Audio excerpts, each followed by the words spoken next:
Bro, imagine if every girl could hear your thoughts. Like when you look at some fine shit and think, damn, let me dive in those balloons. She instantly hears your monologue. That's what happened to our little trash this time. You would think this should backfire, but when you see two hot babes and think that one is hotter, what happens with the other one? Girls are competitive, and now that bros have no filters on his mind, they are going crazy to change his plans. Now the real problem is that those are not your low IQ, brain-dead girls. They're all extremely smart and are playing some 4D chess moves on our protagonist, who is always getting himself trapped in some peculiar interactions by accidents that those sly vixens are making for him. Like this brunette who hated him her whole life, but now that she can hear that he doesn't like her, she's all bubbly using her jiggly physics to make our boy fall in love again. This Aura's childhood friend, though, is a little more aggressive. The moment she knew that he found her hot was over, she began using all tricks in the book, and bro unfortunately couldn't hold back. Now, how is bro going to survive those unilateral relationships? That's why we're here. Let's get it. Someone shouts, "Kid, why are you just standing there?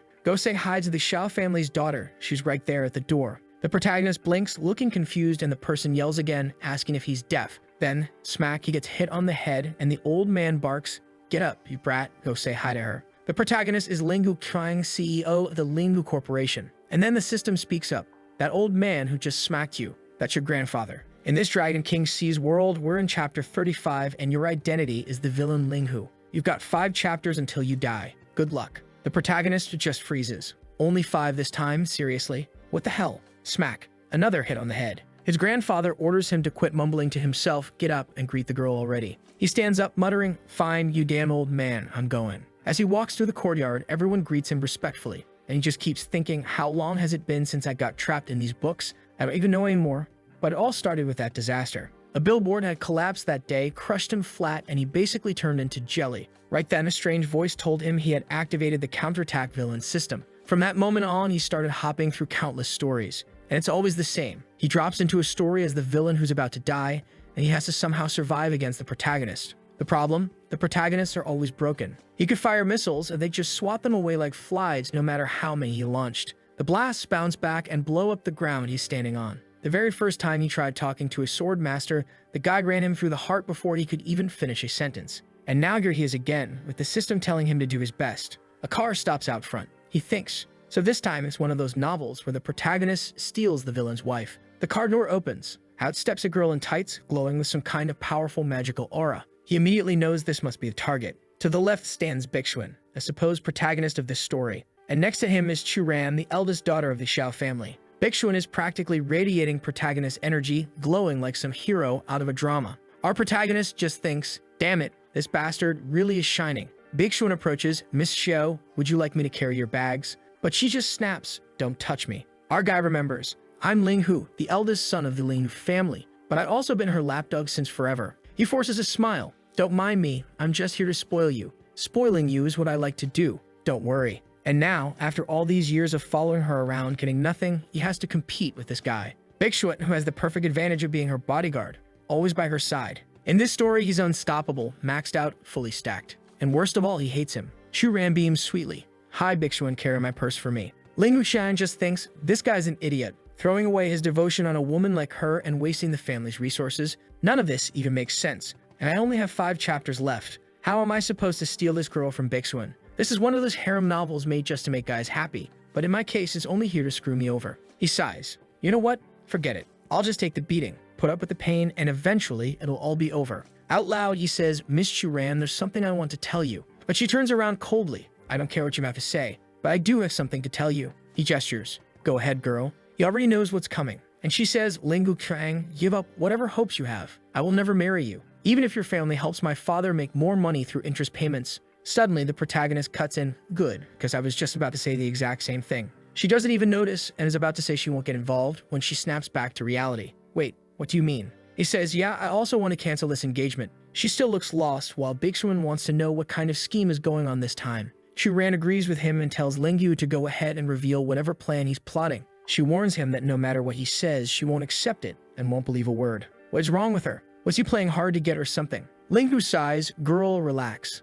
There's no plan here." Miss Bellybutton Top crosses her arms and says, "I've already been through everything you're trying to pull. You're not tricking me with this act." The protagonist is fuming. This damn girl clearly just wants to keep me as her lapdog while I get humiliated in front of Bixuan. Too bad for her. You've already reached enlightenment. I'm done dealing with a stupid woman like this. She turns to leave without even bothering to shut the door. Out of nowhere, Chu-Ran freezes. Wait, who just said that? She looks around confused. There's no one else here, so who called me stupid? What was that? The protagonist says, Miss Chu-Ran, you're taking this too far. I'll explain everything to the elders myself, that this engagement can't work, and then it'll all be settled. Bixuan is standing there, furious, while Linghu just storms off. The system pops up, panicked. Hey, something's wrong with the system. Why are his thoughts leaking out loud for everyone in the story to hear? I can't let this bug get reported or I'll be erased. Maybe I can at least tweak it so only certain thoughts and insults slip through. The rest is up to him. Linghu keeps thinking. According to the storyline, Bixuan gets mad because I stole his woman, and that leads to him beating me up.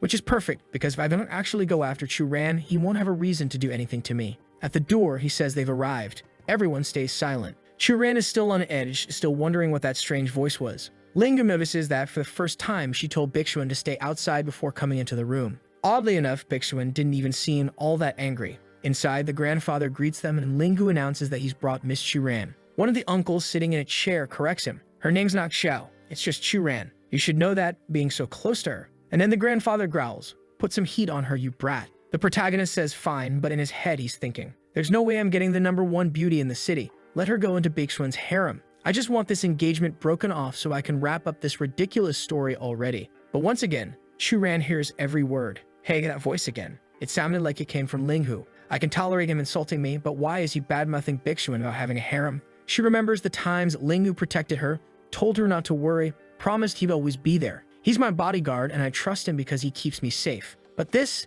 has nothing to do with a harem. Could this be some rumor being spread around? Linghu is completely lost, handing over the tea for the patient to take. The grandfather chuckles. These kids are still holding back. Then he turns to his brother. I think it's time they got married, don't you? But Chu-Ran suddenly stands up and says she disagrees. I'm sorry, Grandfather Linghu, but I have no relationship with Linghu Han. Marriage is out of the question. I don't love him. The protagonist replies, I agree with her. She's right. Forcing something like this would be wrong. It's better if we each go our own way. She finds his behavior strange again. Why is he acting like this? Then what I assume is her grandfather says, boy, you should agree with your wife, but now's not the time for this, son. She's still a little immature sometimes, so you don't need to worry about her words. But Linghu replies, no, uncle, you got her all wrong. She's an extremely mature woman. If she's decided she's not getting married, then it's not happening. That's it. No way we're getting married. Absolutely no way. The protagonist doesn't want to get beaten up by Bixuan for no reason, while Chu-Ran stands there baffled. Why did he change so suddenly? Yesterday he sent me a 5,000-word letter.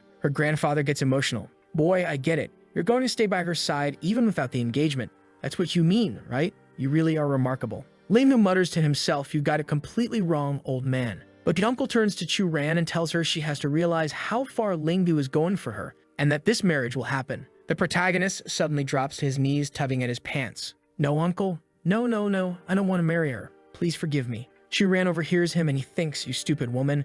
You're always opening that big mouth to say you don't want to marry me. Why are you quiet now? Go on, complain to your father. Tell him you don't want this marriage, you idiot. But then, out of nowhere, Chu-Ran smiles. Suddenly, her whole attitude changes. Oh, great, look at this damn woman. Look what she's about to do. She says, wow, I think I finally understand. You keep talking about not wanting to marry me, and I thought you'd change your mind. But really, you just want to protect me. Father, grandfather, I've decided. If we don't have feelings yet, we can build them.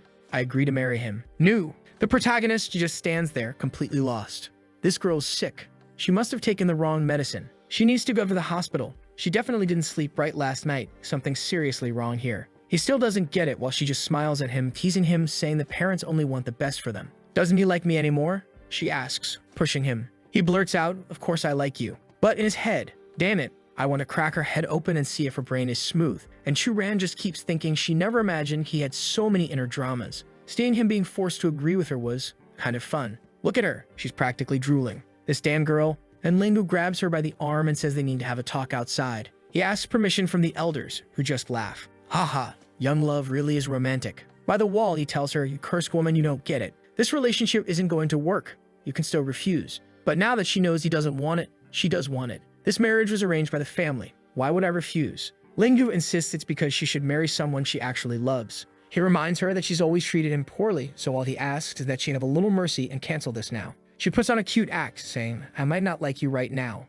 but what if I start to like you later? The protagonist yells, no, Bixuan's going to kill me. And now Chu-Ran hears that too and is confused. Why does he keep mentioning Bixuan? What could Bixuan possibly do to him? And why would he even do anything? Why is Linghu, one of the top young masters of the great families of Sang City, afraid of a bodyguard? Suddenly, Linghu puts his hand to his chin. It's over. Too late now. He slams his hand against the wall and says he'll ask one last time. Will you accept or reject it? She smiles and says she accepts, and even asks what he's going to do about it. The protagonist just freezes. He really can't do anything. And with that, they're already raising glasses of wine, celebrating the marriage of these wonderful young people. Everyone at the party is talking about it. An alliance between the Lingyu family and the Xiao family was a powerful thing indeed. They always used to say that Miss Xiao wasn't interested in Lingyu, so apparently all those rumors were wrong. Bixuan is standing there shocked. What just happened? She suddenly changed her mind. He's so mad he shatters his glass in his hand. Then he growls, "Xiao, I'm against this marriage." The protagonist is sweating bullets.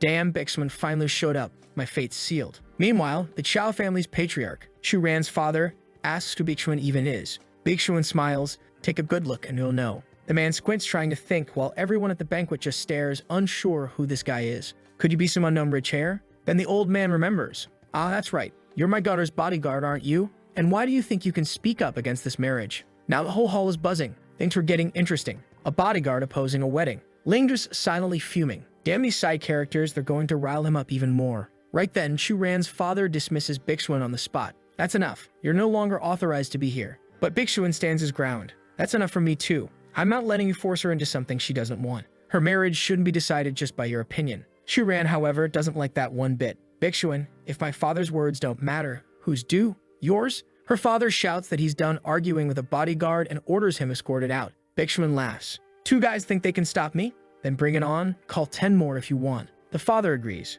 Fine. If that's how you want it, everyone, get him. Bixuan glances sideways, then launches a punch straight into the first guy's gut, sending him flying. The rest of the guards hesitate, then mutter, "Guess we have to go together," and rush him. Bixuan crouches, ready, slams a fist into one guy's jaw and backhands another, and suddenly a wave of energy bursts out from him, sending everyone flying across the room. Who's next? He growls. Ling was just watching, stunned. Whoa, this guy's really strong. I'd better get out of here before I get caught up in this. Then he claps his hands, smiling. Wow, brother Bixuan, you're so strong. Come on, man, you're taking this wrong. Why get so mad? Don't worry, Chu Ran won't marry me. Isn't that what you want? Everyone around is whispering. This bodyguard just ruined the wedding. What a disgrace for both families. But they're impressed with how calm Lingyu stayed. He looked so poised, so regal. This was what a noble young master should be. Bixuan thinks this must have been Lingyu's plan all along, to make him look like the fool. Meanwhile, the protagonist is panicking. What the hell's going on here? Usually the crowd never sides with the protagonist.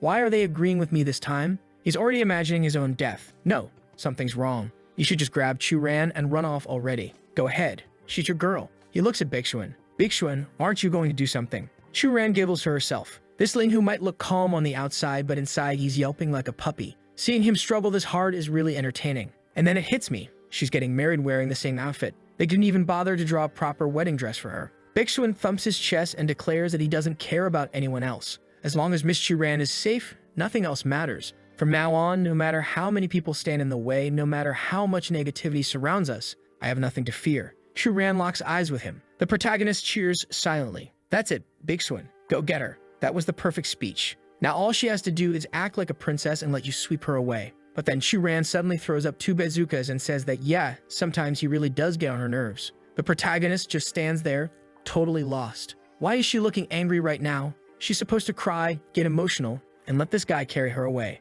Chu Ran glances sideways, looking kind of fed up. Bixuan steps forward, grabs her arm, and asks if she wants to escape through a route he knows. She doesn't need to worry, he can clear the way for her. But she smacks his hand away and snaps, "Quit being so dramatic, you lunatic. What the hell?" Then she turns to Lingyu, like she's about to say something, but doesn't. Bixuan is trembling and then, wait. Chu Ran says she's figured it all out. She says it seems like this world she's in is a novel made for men, and she's one of the heroines who's supposed to end up with Bixuan. What? This girl just reached the 5th dimension. She's aware of her own existence. Holy hell, it's the first time I've ever seen a female lead understand the Matrix. And there she stands, tall and imposing, with those wide hips staring straight at Lingyu. Bixuan calls out to her, asking if she isn't afraid that this guy will hurt her in the future. The protagonist flinches. Why are you two standing so close to me? He's trying to figure out if the bastard is about to punch him. Bixuan gets in his face and says, you idiot. As long as I'm here, you don't get to so much as think about laying a finger on her. But Chu Ran tells him to move aside. She wants to talk to Lingyu. He ignores her completely and steps in front of her again, telling Lingyu to stop forcing himself to think he can have her. In the future, I'll deal with you, he says. At that point, Churan snaps, "Stop being so presumptuous, Bixuan. I'm not going with you." But he turns around with this lovesick look and says, "Churan, your heart is bitter. I know sometimes you say one thing but mean another. Even with this guy trying to hurt you, you're still kind and caring. Are you scared the Lingu family will try to get revenge on me?" Churan is half in shock. Honestly, Bixuan's logic almost makes sense. He goes on, saying her silence speaks volumes, but she doesn't have to worry. He's not afraid of any retaliation. He swears he won't let such a gentle and kind girl fall into the Lingu family's trap. Then he spins toward the protagonist, anger in his eyes. "Damn it, Lingu. There's something wrong with this kid." The protagonist remembers that this is the exact part of the story where Bixuan glares at him like he wants to kill him, and that's when he dies. That wretched woman. She's putting on this whole act just so this guy will kill me. Churan is just standing there, taking all of this in, thinking she's done nothing wrong. "Hey, Lingu, do I look like I'm acting right now?" That's when her father steps forward and says enough is enough. "Bixuan, you're just a toad wanting to eat swan meat." The Chinese really love that weird phrase. But it doesn't matter. Lingu is already part of my family. Lingu is just standing there thinking. Father and daughter are both trying to kill me, shooting arrows straight at me, making all these damn plans to ruin my life. Bixuan snarls, "No way, you're not going to force Churan to marry this useless playboy." "Churan, relax. I won't let this guy harm you." Churan can't even explain herself anymore, realizing that everything she says, this guy just completely misinterprets. This was turning into a real headache. Bixuan smiles and says, "Hemph, you're still such a shy girl. I'll come back for you." Lingu just stares at him. "Oh, you're leaving already, Bixuan." Inside, he's screaming, "Take your damn wife with you and stop messing with the story already." But Bixuan turns back and says, "That smug attitude of yours won't last much longer. Next time we meet, I'm going to expose the mutt you really are, humiliating others just to feel superior." But in the future, everyone there would end up kneeling before him. Lingu couldn't care less about that whole speech. All he's thinking is whether Bixuan is actually going to leave. He calls out, "Bixuan, are you going to wrap things up here? May I mean to find a way to take Churan with you and get out of this place." Bixuan, confused, doesn't get why the kid is acting so strange and says he'll be back. "Don't worry, I'll return," he promises. Lingu, meanwhile, doesn't understand why Churan isn't doing anything. If this guy would just take her away now, there'd be no reason for him to come back later and rip my throat out. It'd be way better if she just disappeared from here. Poor Churan has her hand over her face while the two of them argue. She finally snaps and yells that they're both adults. When is this going to end? Then suddenly she grabs Lingu's arm and kisses him. What the hell? She declares that this is proof enough and says she'll marry him. She likes Lingu and Bixuan should leave. But the protagonist is delusional. He's wondering how he's supposed to save her now. I'll have to bankrupt the entire Lingu group. That's the best option. The protagonist is standing there not understanding a thing. Then the system congratulates him for completing the first mission. He's changed Churan's mindset, and now she'll help him survive for 5 chapters. As a reward, he's given a 600 square meter villa. Holy hell. This is the first time I've seen a system story where the guy actually has to work hard to get something. This was no freebie. But the protagonist is just thinking, come on. I've got 9 digits in my bank account. What am I supposed to do with a villa? And just like that, we're in the protagonist's new house. Finally, after that chaotic banquet, he's able to relax a little. Sitting there peacefully, sipping wine, he says, "Hey system, got anything for me?" Right away, the little interface pops up. Yes, today begins the second stage of the story. In this part, Churan and Lingu are forced into this so-called alliance marriage.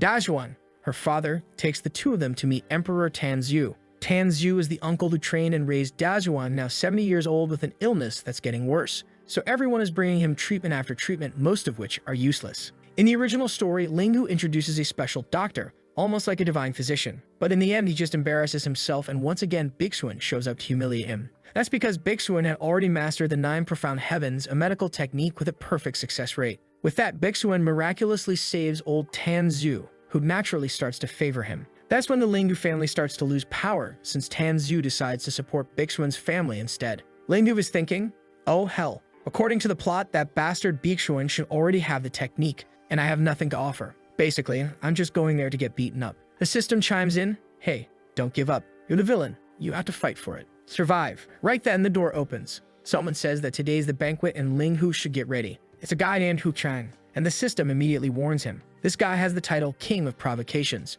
Just having Hu Chang nearby raises your chance of dying here by 50%. Lingu thinks, damn it, where did this bastard even come from? I need to get rid of him. So he turns to Chang and says, Chang, I'm proud to have a bodyguard like you. You're way too talented for this. That's why I'm sending you to America to become a shareholder. You're going to make a fortune. Chang just looks confused. Huh, master, how am I supposed to do that? I don't know anything about stocks, are you crazy? The protagonist tells Chang not to worry. Believe in yourself, man. Give it your all. Get on that plane. You're gonna become the best. He thinks to himself, finally, with the guy who we've spent all day provoking everyone gone, I'm free. But yeah, right, like they actually write him out of the story so easily. Baldi's gonna be back any minute. Outside the Tan family hotel, our boy steps out of the car, straightens his tie, and tells Chu-Ran they've arrived. But while he's busy with his little plan, another mage with those big magical spheres shows up, asking why he looks so familiar. What the hell is this? Is this some kind of action figure? I can see every possible angle. She steps out of the car and says she remembers now. Oh no,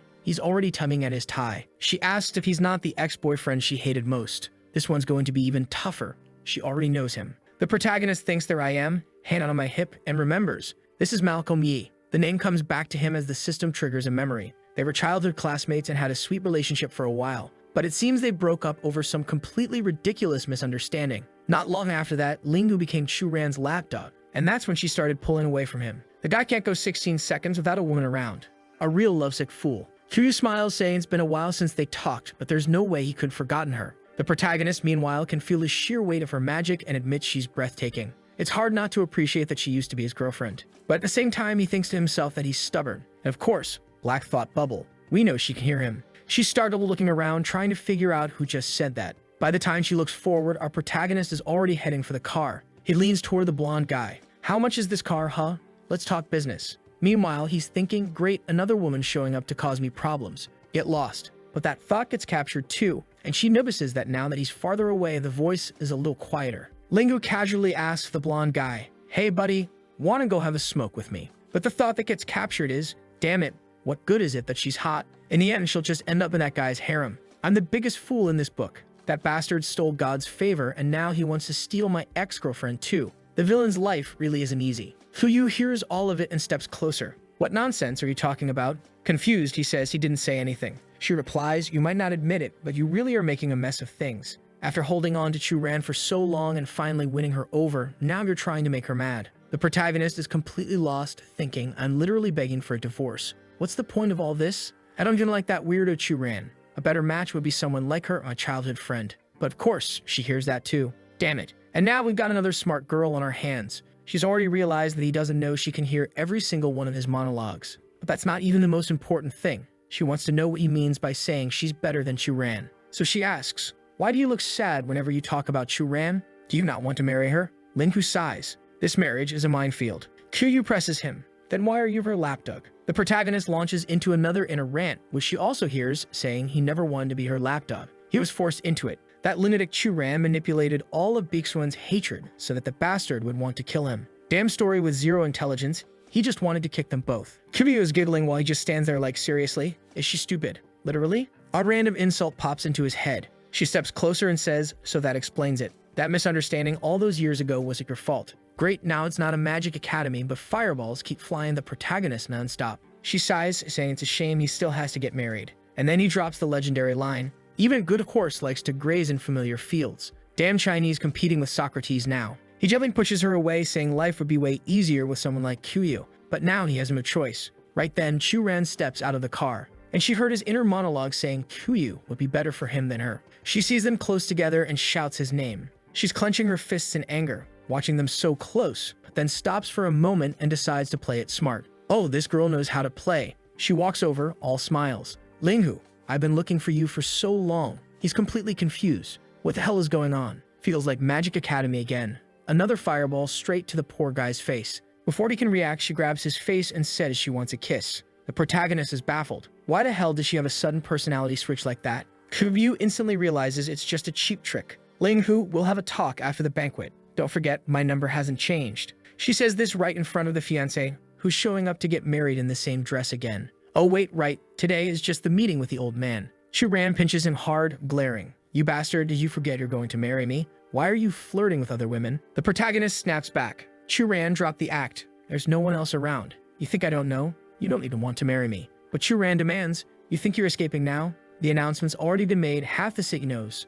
There's no way you can run from this. The protagonist growls, wouldn't it be better if you found someone you actually love? She fires back that it's none of his business who she loves. That choice is hers. The two of them are bickering while Baeksuan watches from afar. Chu-Ran is suffering so much. Though that smile on her face, it doesn't look like suffering at all. This damn Lingu is too slick with women. The poor girl can't resist his tricks, but saving Chu-Ran is my duty. I won't give up on her. Baeksuan is practically glowing with determination while inside the hall, Chu Ran is driving Ling Hu around. He keeps telling her to stop with the theatrics, but she just says there's no reason to. They're getting married now. He still insists they should talk about ending this engagement instead. Walking with his head down, he mutters, "Any second now, Baeksuan's gonna show up and wreck everything. I better stay away from this woman because he's definitely going to talk to her, and I don't want to be anywhere nearby when that happens." He excuses himself. "Someone's calling me over there. I'll go ahead." Apparently, Chu Ran didn't catch that thought, and she's left wondering if he really hates her that much. As he passes by, Tan Zhu spots him and calls him over.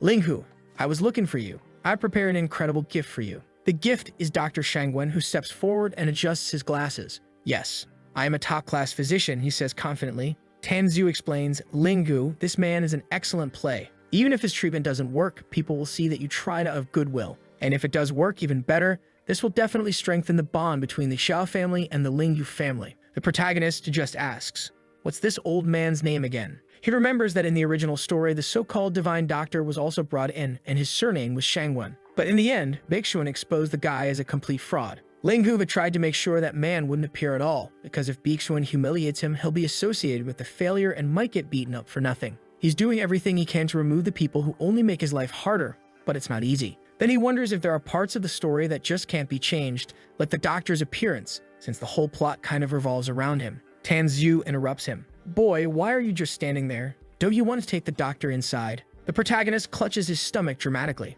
Stomachache, give me a second. And he bolts for the bathroom. Outside, holding a wine glass, he thinks the whole situation is completely insane. And then, bam, his childhood friend shows up sticking close to him. She asks if something's wrong because she can tell he's not doing well. She grabs his jacket, saying she noticed his interactions with Chu Ran didn't look natural at all. Ling Hu just glares at her and tells her to take her hand off him. "I'm already engaged," he says. But in his mind, he's thinking that in his experience with these kinds of stories, you never touch a beautiful woman because they'll all end up in a protagonist's harem anyway. Yu says none of that matters. Marriages can be called off. The protagonist just stares at her, thinking to himself, another thought bubble that gets captured. This girl really is testing my mental fortitude. He's trying to resist, but this little demon with a tiny waist and everything else going for her is hard to ignore. Of course, she blushes right away, wondering if he really thinks that. She decides to go in for stage 2, saying she wants him to be honest. "Who do you prefer, me or Chu Ran?" The protagonist turns away and says, "Chu Ran is my fiancé. You're just a stranger." But inside, he's thinking, "Damn it, I can't hold on anymore."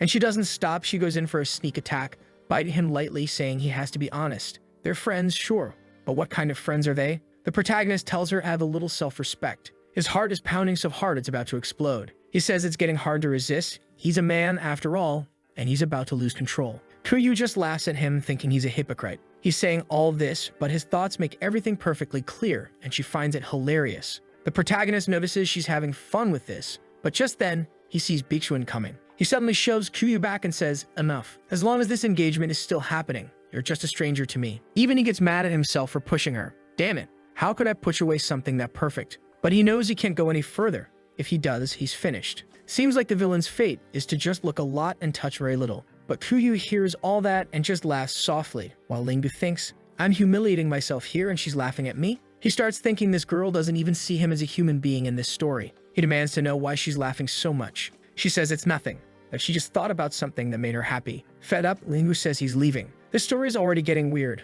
I'm done with it. He opens the door. Today he wants to stay far away from all the women at this banquet and that creepy doctor too. When the doctor finally goes to meet the emperor, Ling Gu plans to fake another stomachache and vanish. But when he glances back, Kuyo is suddenly on the floor. "Yup, master, I fell," she says. He's confused. She hasn't moved an inch, so how could she have fallen? Obviously, she's up to something. And Baeksuan is standing nearby watching. Ling Gu knows this bastard is going to step in any second. Kiryu says, "Young master, help me up." Inside, Kuyu is thinking it's all clear now. He doesn't like Chu Ran, so all she has to do is take advantage of that and make him fall for her again. Ling Gu just says, "You fell. That's your own fault. Nobody told you to wear heels that high." Then he turns to leave. But he stops for a moment, realizing that even if he can't get close to her, he also can't just insult her. If she gets angry and complains to Baeksuan, who will eventually have her in his harem, he's going to get beaten and screwed over anyway. Kumyu hears all of that loud and clear. She warns him, "Ling Gu Hang, if you don't help me, I'm going to get very angry, and me being angry could have serious consequences." He panics and tells her, "All right, get up slowly," while thinking, "Damn girl, don't get too close to me. You're going to be Baeksuan's concubine sooner or later." Kumyu can't understand what he means. She's a noble woman of the Mao family. Why would she ever have anything to do with Baeksuan? He asks her if she can walk or if he should call the doctor. She insists, "I can't walk. You'll have to hold me by the waist like before." And right then, it's internal bleeding time. Bigshun shows up, smacks Linghu on the back, and orders him to let her go. He pulls Kuyu over to him and says Linghu is disgusting. "Don't worry," he tells her. "Just stay by my side." Kuyu is completely lost. Then Bigshun turns back to Linghu. "You two-faced bastard, you're engaged to Chu Ran and now you're flirting with innocent women." Linghu is dumbfounded. Flirting? With who? I haven't done a damn thing. But Bigshun keeps shouting, calling him shameless, loud enough for the entire banquet to notice. Kuyu urges him to keep his voice down, but Bigshun refuses. This guy needs to be called out publicly. Chu Ran has to see his true colors. And just then, a bald-headed man appears, demanding to know what's going on and what Linghu's relationship is with his sister. This is Mao Xiaojun, Q's brother. The two men stare each other down, but somehow they already seem to understand one another. Linghu knows these siblings have some shady schemes going on. According to the story, Xiaojun and Qiu are fighting for control of the Mao family. And before the banquet, Xiaojun secretly met with Bigshun and struck a deal. They convinced a faction of the Mao family to invest in a garbage project that's guaranteed to lose money. When that happens, Xiaojun will gain more power and take full control of the family. But Bigshun has an even smarter plan. Right before the stock value crashes, he'll contact Qiu and save her family, securing her loyalty and, of course, adding her to his harem. Linghu just thinks, these dogs are ruthless. Qiu is standing there shocked. Apparently she heard everything. Xiaojun asks if she needs help, but she's seething with anger. She can't believe her own brother is plotting with outsiders for something like this. Worst of all, her father really did invest in that ridiculous Project Mars. She tells Xiaojun she's fine. She just needs some time alone, and leaves. As she walks away, she wonders how Linghu could possibly know all of this. He never cared about investments or studied business, so how could he have this information? Could it be that he's always cared about her? Maybe he was always thinking of her. And this is what true love really is. The girl is practically about to faint. Meanwhile, Bigshun grabs the protagonist and tells him not to even think about running. He has to show everyone what he did to the poor Mao girl. Suddenly, Kumyu speaks up, pity in her voice, and tells Bigshun it isn't necessary. He was helping me. He was a perfect gentleman. You should let the young master go. Suddenly, Kuyu clings to the protagonist's arm and says Bigshun is just spouting nonsense without knowing anything. He's just a bodyguard, so why is he acting like some wild beast? The protagonist sighs inside. Damn it, here we go again. Kuyu leans on him, whining, "Help me, my leg hurts." The protagonist mutters, "Girl, I'm at my wedding. Find someone else." But then she presses her hand to her stomach and threatens, "If you don't help me, I'll scream and tell everyone you tried to take advantage of me." Right then, he realizes this woman is poison, and with no choice, he walks out with her. Kuyu warns her brother as they pass, "When I reveal everything, you better be ready. We're going to settle this." Her brother just stands there stunned, not sure what she means. Meanwhile, in the reception hall, Linghu sets her down in a chair thinking, the second I step out that door, I'm done for. But Kuyu doesn't want to let him escape. She says her legs hurt badly after that fall, and she needs a massage. The protagonist insists it's not the right time. Inside, he's panicking. Any move I make here, Bigshun's going to hate me for it. This can't end well. She hears all of it and says it's nothing serious. She just wants some help to feel better. And obviously, if he doesn't do anything, she'll scream and make it sound like something's happening. He hesitates, begging her to wait, but she starts counting down. 3, 2, at 1, I'm screaming. With no way out, the protagonist is forced to begin the sequence of attacks. The strikes are precise. She starts writhing in pain and suddenly, white blood flows. She must be an alien. Holy hell! Someone take the pencil out of the author's hand. This needs to stop. He asks if she wants him to go further. She just keeps reacting. What is happening here? The fight is way too intense. She's breathing heavily, exhausted, like the battle is wearing her out. Linghu blurts out, this is getting weird, isn't it? Meanwhile, out in the garden, Bigshun is confused. Brother Mao, what's going on? Your sister's being tricked by Linghu. Mao Xiaojun answers, oh, so you're interested in my sister, are you? The solution's simple. Kubu admires strength. She likes capable men. Just impress her, and naturally she'll become yours. Bigshun frowns, but it seemed like she was getting along with Linghu. Xiaojun reassures him, don't worry. They'd only had a few chats.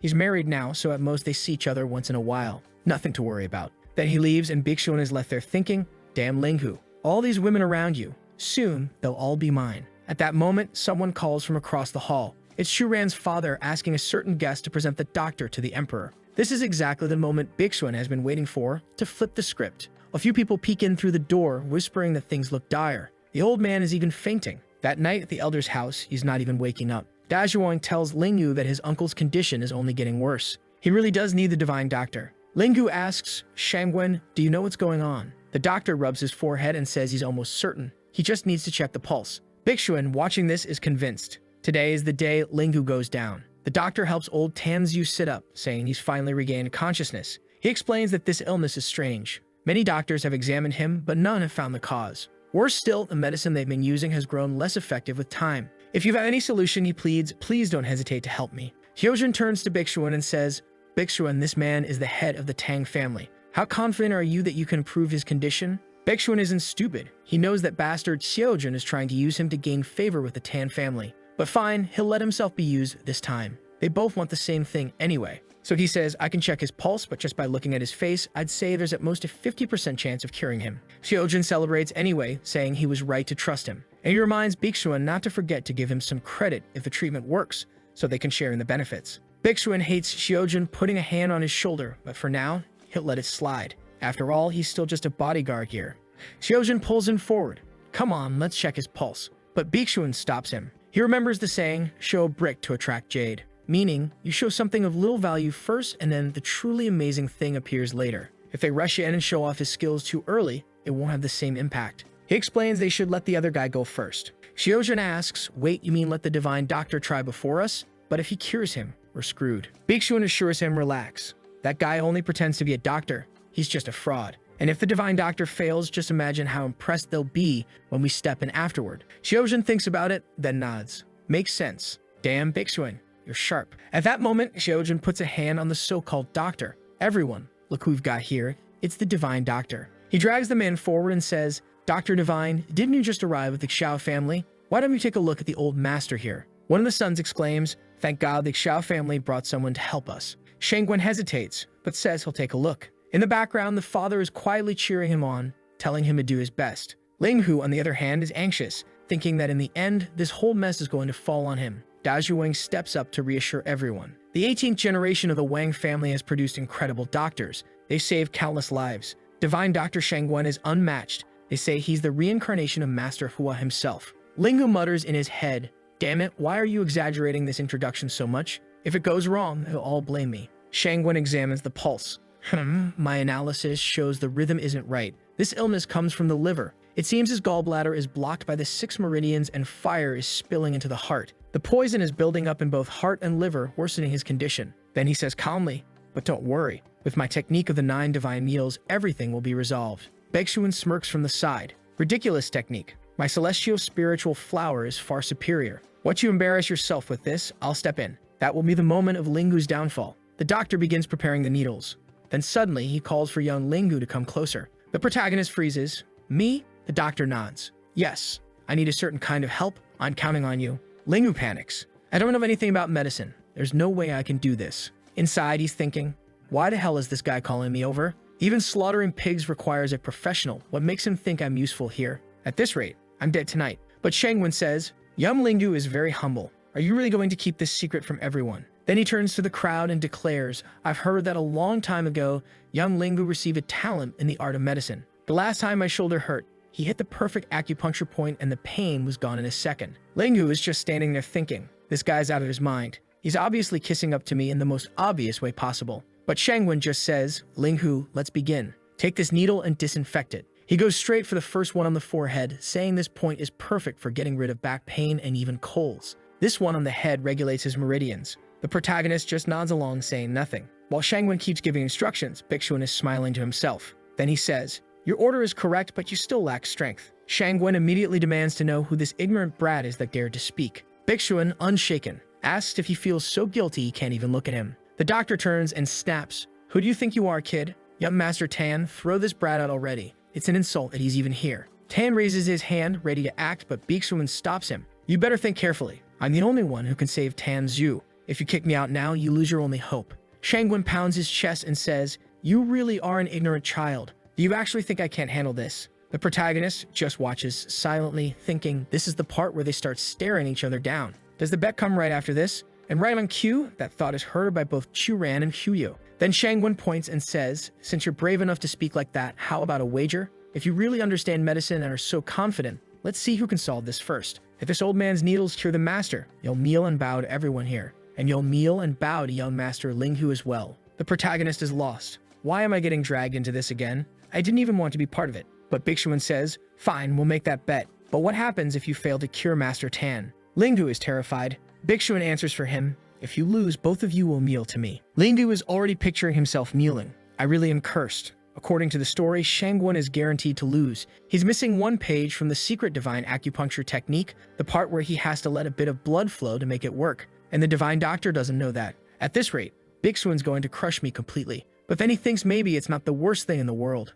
Kneeling and bowing isn't that big of a deal. The only bad part is that this bastard will get closer to gathering all the beautiful women as his concubines. But the ones who overhear this are the fiery ones who have no intention of becoming Bixuan's concubines. At that moment, the doctor inserts the last needle and says all that's left is to remove it. Tan's son tells his father to try getting up. He hasn't felt this good in a long time. The old man says, the pressure in my chest really has eased and even my head feels clearer. Dr. Shangguan truly is amazing. Everyone around them starts praising him, calling him the divine doctor. But Linghu is confused. Wait, in the original story, this is the part where the old man coughs up blood. And just as he thinks it, Tan coughs up blood. Bixuan immediately says, well, what's this? Looks like you're not fully recovered after all. Seems you'll have to rely on me now. That so-called divine doctor is a fraud. Tan begs him to act quickly. His father isn't doing well. But Bixuan just sneers. This is the price you pay for trusting a fake like him. If you had trusted me from the start, everything would have gone perfectly. But you stood by that useless idiot Linghu. And now that you've reached this point, I changed my mind.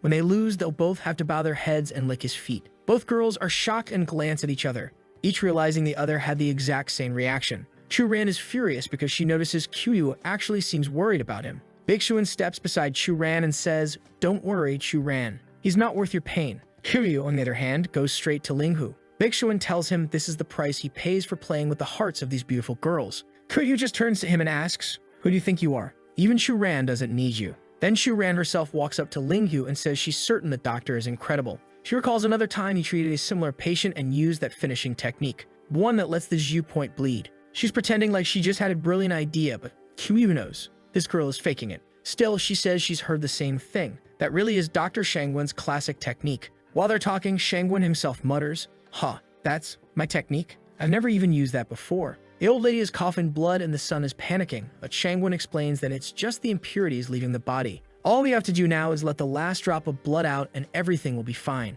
Bixuan is uneasy, because that really is the solution. And sure enough, Shangguan presses the final point at the back of the neck. Suddenly, the old man sits up like he's transcending, saying that he suddenly feels as strong as he did back in his university days. He grabs Shangguan and demands to know how he managed to give him so much energy. Bixuan is stunned. How could anyone know this exact technique? One that only I should have mastered. Shangguan turns to Bixuan and says, well, boy, have you learned your lesson? You need to kneel and apologize. He even pushes Linghu forward, telling Bixuan to kneel in front of him right now. But Bixuan refuses. He snarls that Shangguan is just a second-rate doctor, and that his method was irrelevant. In the end, you're just a bunch of arrogant fools who don't even know what you're doing. But Shangguan answers, call me whenever you want, but I just proved I could heal the elder. And you did nothing but talk. Linghu was just thinking, fine, let them fight among themselves. As long as I stay out of it, I'm good. But everyone around them starts whispering. This Bixuan guy talks big, but he hasn't done anything. Said the doctor was a fraud, but in the end, he cured the elder. Bixuan is seconds away from exploding with rage, thinking that all he has to do is show a fraction of his power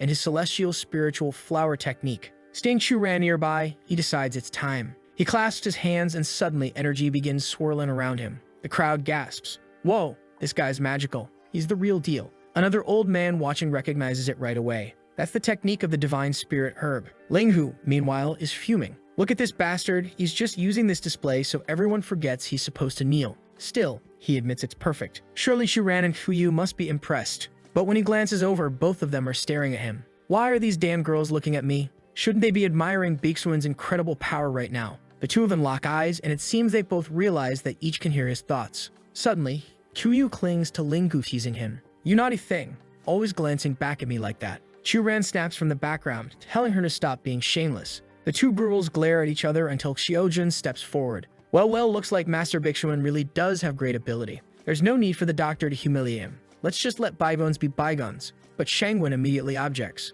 No way, we're not just letting this go. 1 second he's being arrogant, trying to humiliate everyone. And now he thinks he can just lick a shoe and walk away like nothing happened. Xiaojun laughs and says, the great divine doctor is hilarious. Very entertaining. Don't worry. Your jokes are great, but how about we just drop this whole thing? Suddenly, Tan Zhu interrupts everyone, thanking them for coming and saying he truly appreciates the effort each person has put in. Linghu, in the background, is thinking, damn, the guy got away thanks to Xiaojun. really is a good little lapdog. He knows that if he, the villain, had lost here, he'd probably have had his legs broken. Bixuan glances around, then relaxes. At least it hadn't been as bad as he imagined. He walks up to Chu-Ran and asks, "Are you mad? I know I acted strangely and let my emotions get the better of me. I said things I shouldn't have." But she just steps back, saying he doesn't owe her any explanation. That hits him hard. He grabs her shoulder and says he needs to explain himself. "Yes, I may just be a bodyguard now, but I don't want to stay that way forever. With my skills, I'll give you a life full of wealth and luxury." Linghu is just listening in from the side, his ears practically twitching, catching every word. Bixuan goes on, "I'm doing all of this for you, working hard so I can shine in front of you and give us a better future." Chu-Ran asks if it's really all for her. He swears it is. "If I had the chance to treat that master with just 3 needles, I'd feel better than ever." Linghu is just thinking from a distance, this guy is really obsessed with power. He lost embarrassed himself and still has the nerve to say it's all for Chu-Ran. He's a hell of an actor. Poor girl's probably falling for his little speech like a fool. But she hears every word of his thoughts, and suddenly realizes that all of Bixuan's seemingly heartfelt words were just calculated tactics. If not for Linghu, she really would have been fooled. Bixuan asks if she forgives him. Linghu is thinking, forget all the formalities. If she wants to be part of this guy's harem, that's her choice. After all, she wanted to end this engagement too, so fine, even if she was my wife. Just hearing the words "my wife" is enough to make Chu-Ran react. Bixuan notices her change and asks what's wrong. Chu-Ran's expression hardens and she says, "Didn't we bet that the loser would have to kneel in public? Or are you naive enough to think you can walk away without paying the price?" Bixuan freezes. "What did you just say?" Even Linghu is confused. "Big sis, why are you doing this? We already gave him a way out. Let him leave quietly. Stop provoking him."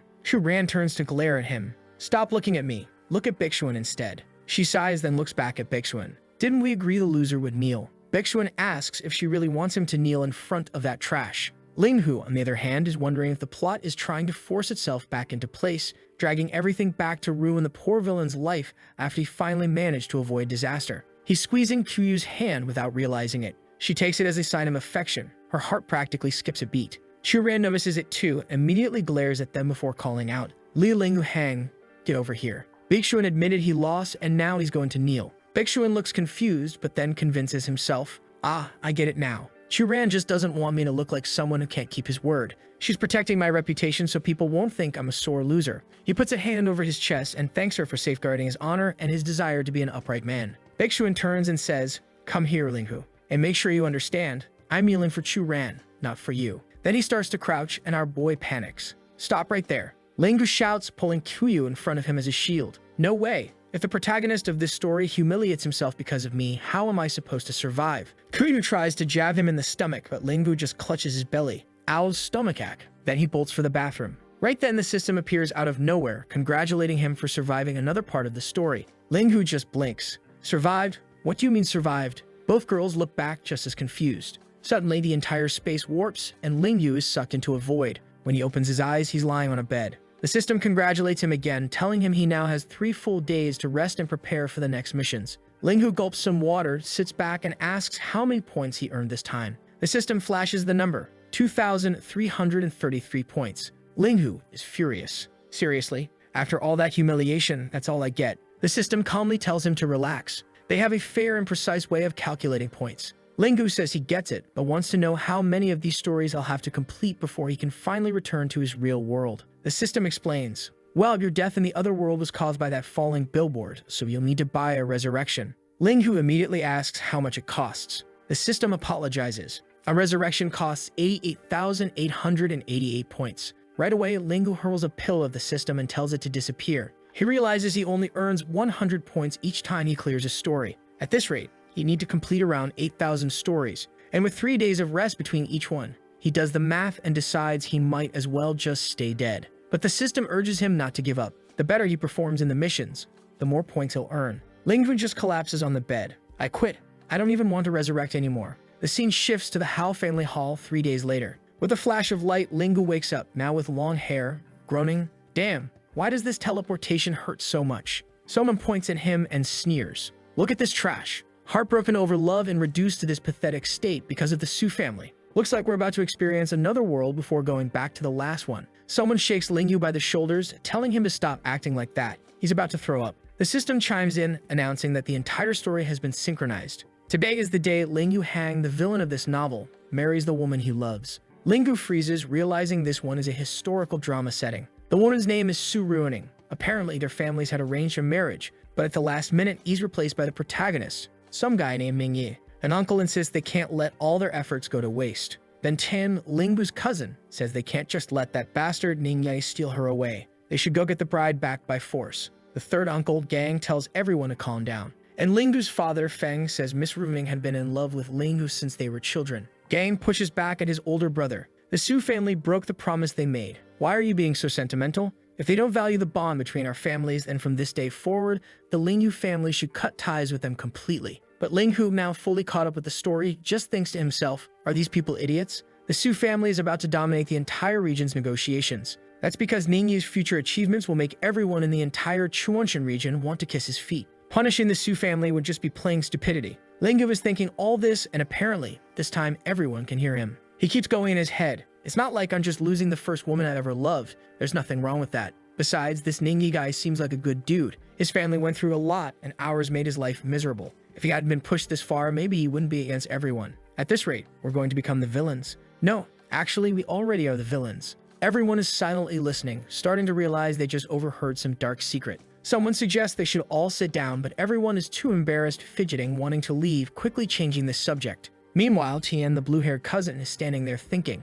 what the hell is going on? Feng, Linggu's father, asks, why don't we just let this whole issue go? What do you think? Our protagonist turns and says, Father, you agree too, right? Why stress over this nonsense? Let's be the mature ones here and just wish them a happy marriage. Qian asks, Brother Hang, are you being serious? There are no traitors around, so you don't have to smile so fake and pretend to be strong. Linggu just places a hand on his chest and replies, I am sincere, my friend. I don't need to pretend to be strong. I am strong. Anyway, it's late, so I'm going to take a bath and go to bed. In his head, though, he's thinking, better to just put an end to this whole thing. The more these guys keep thinking, the more mistakes they'll make. I should just get out of here. Once again, everyone hears it and is left looking confused. Shin wonders, wait, was I actually hearing Linggu's voice in some strange way? Then Uncle Gang stands and says, that's enough. Meeting's over.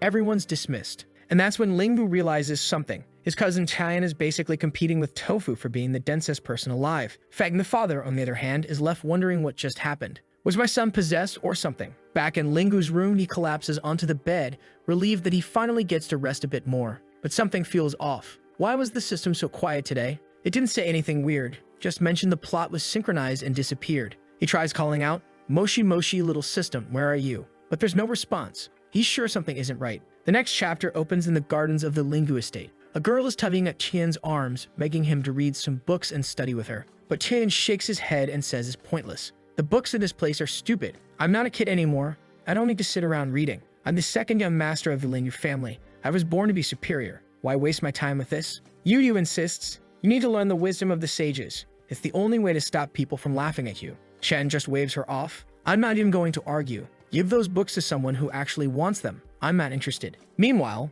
our boy is sleeping peacefully in his room when suddenly Tian bangs on the door. Linggu groans. You little bastard, have you no shame? Interrupting my good nap like that. But Tian barges in, saying the ancestors should dig him a grave. How can you be sleeping right now when the whole family is laughing at you? The protagonist just faceplants back onto the bed. And his cousin, who honestly acts more like a cousin sister, keeps talking, saying the comments are brutal. Some are calling you the Su family's disposable trash. Others are saying Ruming would rather marry some broke nobody than you just because you're worthless. And some even say you're disgusting and don't bathe for 10 days straight. The protagonist is thinking, damn, my cousin's tearing me apart right now. Well, he's pretty different, I guess. As the dignified son of the Linzu family and handsome too, his only real problem is that he was spoiled way too much. Shame he's going to spend his whole life drinking and partying only to die miserably when the Linzu family collapses. Poor kid will end up stripped naked, forced to shovel cow dung as punishment from the scholars, with the entire town watching and shouting that it's a pity, but that's what happens when you defy the wisdom of the sages.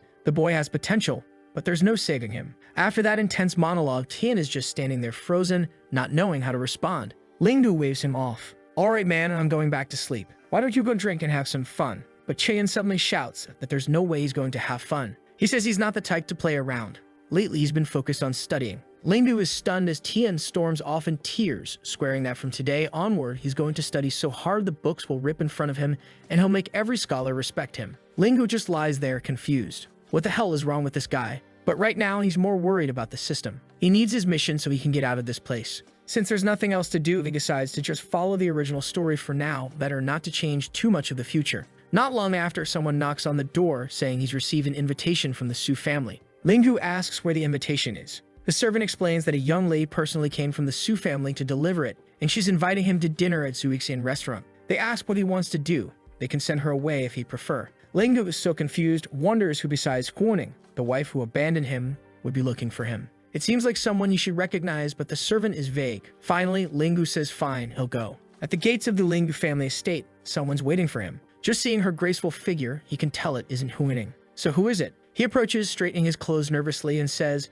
I heard you invited me to dinner. What's this about? The girl glances back and calls him young master. Linggu freezes. Wait a second. What? Isn't this the same girl from the other story? Both of them are thinking the same thing. Why is it you? Linggu stammers, you, and she raises a brow. You what? She asks why he's so nervous if he hasn't said anything. Huh, something's off. Is this guy pretending not to know me? Linggu awkwardly says, oh, you're the one who brought the invitation for dinner at Zuixian. Right, she answers. Yes, but what was with that? Why are you here? You just muttered? This isn't the first time we've met, so why are you so shocked? Ah, here we go again. Women in these stories are all cunning and way too sharp. Kuryu is already planning to tease him since he clearly wants to play this game. Linggu scratches his neck and says, yeah, it just startled me, that's all. I was just expressing my feelings. For a second, I forgot we were close, practically like family.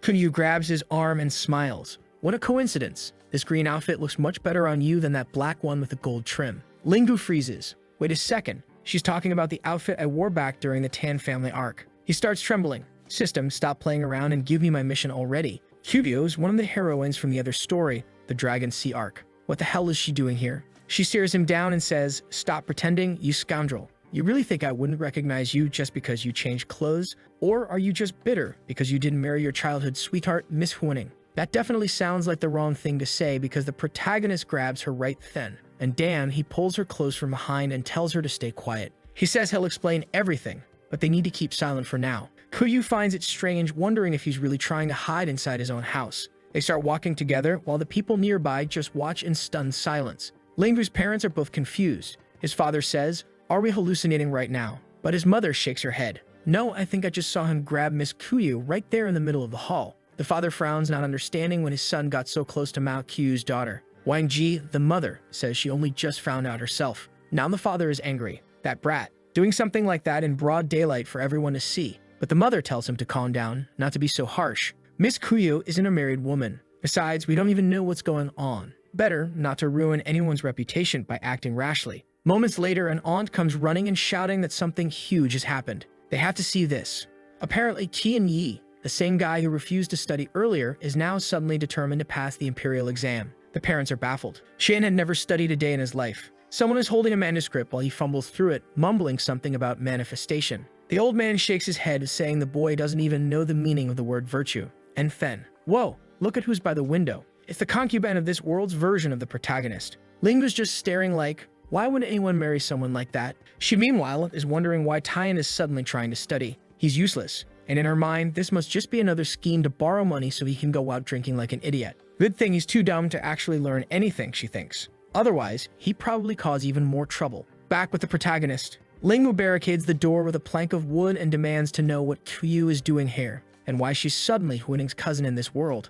Kuryu says she has no idea. When we were at that dinner with Bixuan, there was a flash of light and I passed out. When I woke up, I was already here, at Huoning's wedding. Linggu is completely confused. Not only did the system disappear, but now is dragging characters from one story into another. Kuryu then asks why he came to the gate to meet her. Didn't you already give up on Huoning? Linggu scoffs. You think I'm crazy? Why would I try to steal the protagonist's wife? I'm not that tired of living. Thank God for the writer, right? But Kuryu says, that's not how you acted in the last novel. You were secretly sabotaging Bixuan, making him look like a fool while still flirting with Churan, and even teasing me. This throws Linggu off. She just referred to herself like she knows she's a character in a novel. Wait, does she actually know she's a character? And sure enough, Kuryu smiles. Yes, she says, I know exactly what you're thinking right now. Linggu blinks. What do you mean? You know what I'm thinking. Then she delivers the blow.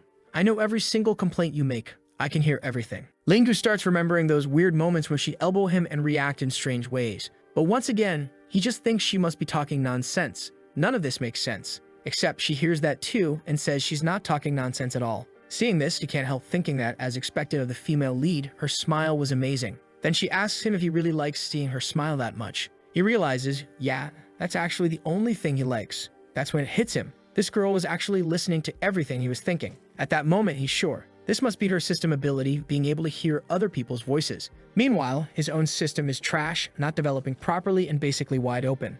Kuyu just laughs, thinking that if he cares about this that much, then so be it. She puts her hands on his back and asks if he brought her into this room just to stand there silently. The protagonist tells her to quit it and grabs her hand. But she wants to know where the guy went, the one who called her hot back at the hotel. Oh boy, here we go again. The Queen of Spheres doesn't stop launching attacks. What is this, the mechanical bull special? She even asks if he only thinks those things when he looks at her, or if he personally wants to test it out. But he shuts her down, saying, "My name might have been Ling Hu Hang in the last story, but I'm not the kid who had some high school romance with you." Kuyu just says that's even better. She doesn't care about the idiot who dumped her. What matters is that right now, it's just the two of them here. So what should we call this situation? She asks. Are Moy's just like, call it what? While thinking this crazy girl is moving her thighs like that on purpose. At this rate, they'd have to limit where this story gets published. Then she shoves him onto the bed and says this is called A Lonely Man and a Widow. Dry wood meeting endless fire. She says it's also called a mountain, and she's the rain that's about to pour all over it. Good grief, this girl does not stop. The protagonist warns her, girl, whoever plays with fire gets burned, you know, and it's the two of us who'll pay the price. But then she reveals her magic humanoid element spheres, and suddenly, the protagonist changes his mind. In this story, Mao Kuyo is just some random person. Since Ningyi is busy chasing after the other girl, maybe there's no problem if he has a little fun with Huyo. Okay, so apparently that wasn't even her full sphere attack yet. She says his head is full of weird thoughts. She thought he was just some innocent boy. She barely touches his stomach before he suddenly grabs her waist, flips her, and says, "Hey, you asked for it." The girl's already standing there sweating, asking if he's really sure if he wants to duel her. It's gonna be intense. The protagonist says he doesn't care. He's going to show her what it means to do whatever he wants in this life. She puts on a fierce expression and says, fine then. She wants to see just how real those words are. Talk about this guy, everyone. After 22 chapters, he finally wins his first brutal fight. Kuyu asks what time it is, and he tells her she really isn't human. She totally wiped him out. She gets up and says yes, she's a powerful fighter. And now it's time for them to get out of there and go to Zujin restaurant, otherwise everyone will start looking for them. The protagonist looks down at himself and thinks, damn, I'm supposed to meet the male lead of this story, but my legs are weak, my back hurts, I'm covered in scratches and bite marks. I'm a total mess. But she hears that too and cruelly warns him, and if he doesn't get up now, he's going to get beaten again tonight. What a rough life. At Zujin restaurant, the host welcomes everyone, and at the back of the room, there are two girls waiting. The blonde takes one look at our boy. She's tall and blushes a little, saying Ling Yu Hang's name. The protagonist, completely confused, thinks, what's with this girl looking at me like that? She's married. No way. If her husband suspects anything like we're having an affair, I'll never clear my name in this world. Of course, Kuyu hears all of this and the girl already has a tear in her eye. On the right sit the protagonist's parents, and on the left is old Master Su. The parents of Huaning, the blonde, are there too, and even Huaning herself wearing a black top to cover up a bit, since she's built strong. The protagonist apologizes for being late, wondering why everyone's parents are here, including his and Huaning's. His father tells him to stop being silly, stand up straight, and sit down already. Then someone nearby says not to be too hard on young Ling Hu, who steps forward, the male lead himself, Ning Yi. The protagonist thinks, well, look who it is. The legend who's about to shake up this entire business world. Another thought he forgets everyone can hear. Ning Yi is the only survivor of the Ning family. 20 years ago, a huge fire destroyed everything they had. That's when someone from the Su family found him and made sure he would be betrothed to Huaning. Ning Yi greets our boy, saying he's heard that Ling Hu has taken good care of Miss Huaning. Their connection is truly unmatched. It's just a shame they couldn't meet on the wedding day. Well, did he just take a jab at him? What was that? Oh no, this guy's asking for it. The protagonist was about to say, nah, it's all good, while remembering that technically, this story is supposed to feature a protagonist who came from modern times, and now he has no clue if he's dealing with Ning Yi from the past or someone from the future. Then Ning Yi says, I know there's been a lot of speculation about my marriage to Huaning. That's why I arranged this gathering of all the families, so there's no room for doubt. The protagonist thinks, this guy's clever. He's here to test me to see if I still have feelings for Huaning and also to check if the Lingbu family will oppose him. The problem is, Ning Yi is about to become the strongest figure in the business world, and opposing him would be crazy. The protagonist lets out a laugh and says, what misunderstanding could there possibly be? That's impossible. You and Huaning are the perfect couple, a talented man and a beautiful woman. I truly hope everything works out between you two. I apologize for not attending the banquet, but I had a stomachache. And really, who made the rule that childhood friends have to get married? Miss Su and I share nothing but a pure and perfect friendship. Ning Yi says that a frightened man dies standing, like a saying meaning the guy is completely lost and doesn't understand a thing. The protagonist then asks if he's supposed to be some kind of clown, Suddenly, the two of them stare each other down, then agree it was all just a misunderstanding, smiling and confused at the same time. Huaning doesn't get what's going on, while Kuyu says some things can't be spoken, only understood. Suddenly, Ningyi grabs our boy's arm and pulls him aside, saying they need to have a little chat, that everyone should just enjoy themselves inside. Outside, Ningyi explains that he never imagined any of this would happen. He was a Harvard student who got stabbed in the chest during a midnight robbery when he went out for food and died. The protagonist eats some grass and says, "Damn, that's one tragic story, huh? Mine's different. I agreed to go on a date with a girl I met online.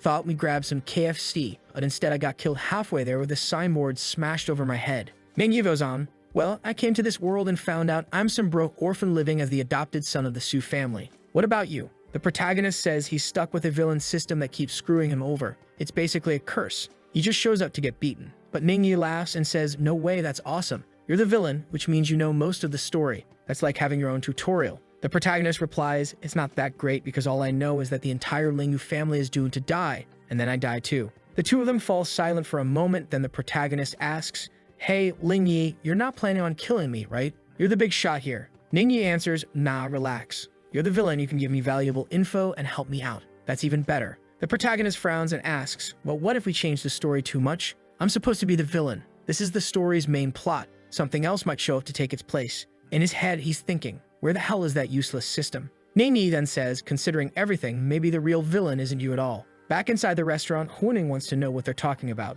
Could she be the villain this time? She says she's going to find out, and when she steps out, she sees our boy sitting there and stares at him. Seeing his serious face, she already guesses what's happening. There's some kind of confrontation going on between the two. She suddenly grabs Ningyi's shoulder and tells Lingyu to just say whatever it is he wants.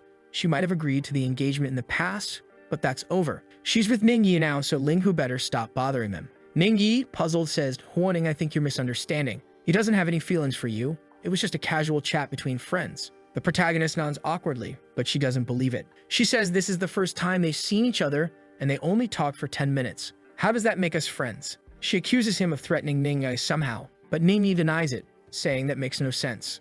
The protagonist raises 3 fingers and says he can swear right here and now he, Lingyu Hang, childhood friend of Huaning, has no impure thoughts about her. If he's lying, may he live a terrible life and die an even worse death. But he's thinking to himself that he can make this oath with no problem. Once his mission is done, he's leaving this world anyway. Huaning still doesn't look fully convinced and asks if he's really being sincere. He says yes, she can trust him. "I wish the absolute best for you two in this marriage. There's no way you could found a better man than Mingmi. Look at him. This incredible guy right here is going to take great care of you from now on." Ningyi, a bit embarrassed, just says, "Yeah, that's right." The two of them still look awkward, while Huaning can't figure them out. Ningyi finally says it's best they head back in and eat. He signals to our boy before leaving, who thinks to himself that thank goodness things finally settled down. He'd secured an alliance with the powerful, so now he didn't have to worry about getting killed. The restaurant was calm when Uncle Tenderness walked in, and Old Man Su greeted Miss Huaning, saying the elder had something to tell her. He immediately asked if they had fought outside. Then he started saying the other kids from the Su family weren't very well prepared.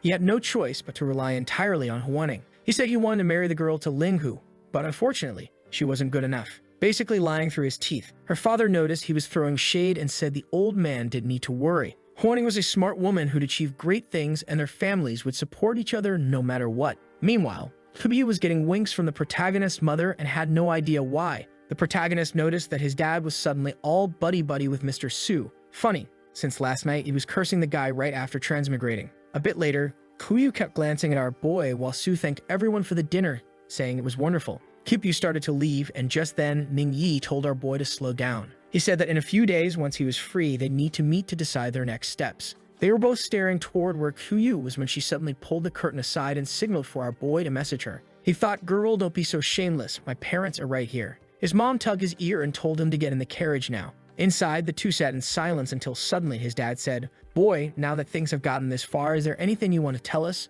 His mom looked ready to finish him off, while his dad was sitting there acting like the tough one. Our boy didn't understand a thing, but eventually got back to his room exhausted, calling out for the system. It had been 3 days since he started calling that damn thing, and it still hadn't appeared. Then suddenly, voices shouted outside saying the princess had been born. He remembered that the pregnant woman was the wife of his third uncle, the one with gray hair from the beginning. He lay down ready to sleep, but suddenly sat up, remembering that this girl who had just been born was going to be killed that very night. Apparently, this gang guy had multiple wives, and the middle wife wanted to kill this one's child. The protagonist knew that the baby's premature death would crush the mother, drive her to suicide, and affect the uncle too. Basically, it would throw everything into chaos. Since the child had just been born, it would happen any moment now. Right then, he saw an old woman passing by. He couldn't let this baby die. It would spark all kinds of conflict and hurt the entire family. He followed the old woman, who looked suspicious, glancing around as she stared at the baby and said, "What a shame, little one, but you're going to be strangled to death. Good Lord." But just then, the old woman heard a noise behind her and turned, only to see the boy flying at her,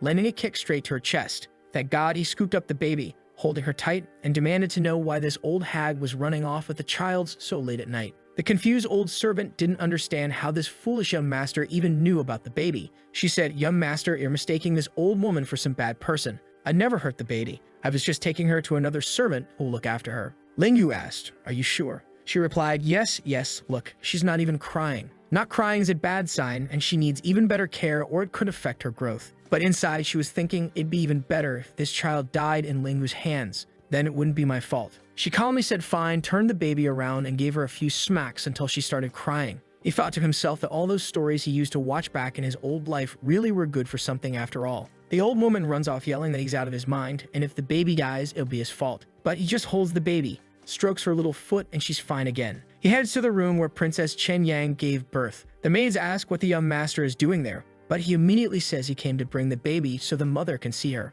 The maids whisper to each other, wondering if he's lost it. Doesn't he know the poor woman's child died and she's in mourning? He ignores them and walks straight in, telling them not to block his path. He approaches the princess while Gang asks what he's doing there. He hands the bag of meat to her, and oh boy, what a mom. Lord, have mercy. Everyone thought the child was dead. Gang even says, "Don't worry, if she died, we can just make another one." Sure, makes sense, but our boy says the child isn't dead. Gang tells him to stop talking nonsense.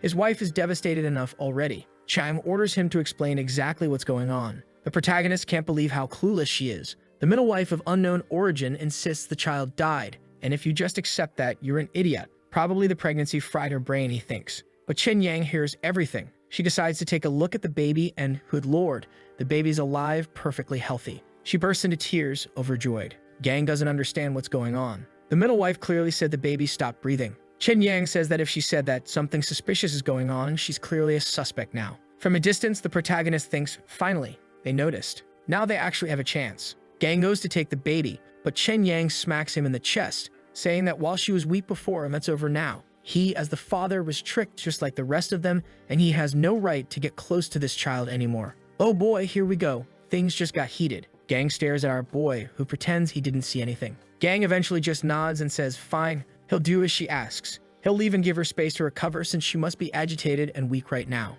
He leaves with a strange look on his face, clearly wondering why that woman wouldn't just let it go. In Gang's study, he writes a report saying Ling Hu Hang interfered with the plan and ruined it, and now Chen Yang even knows about him. He ties the letter to a pigeon, which flies away. The message is delivered to someone in another room, a person with many rings on their fingers who says they'll have to find another solution. Meanwhile, the protagonist walks up to the mother and says, I'm heading out.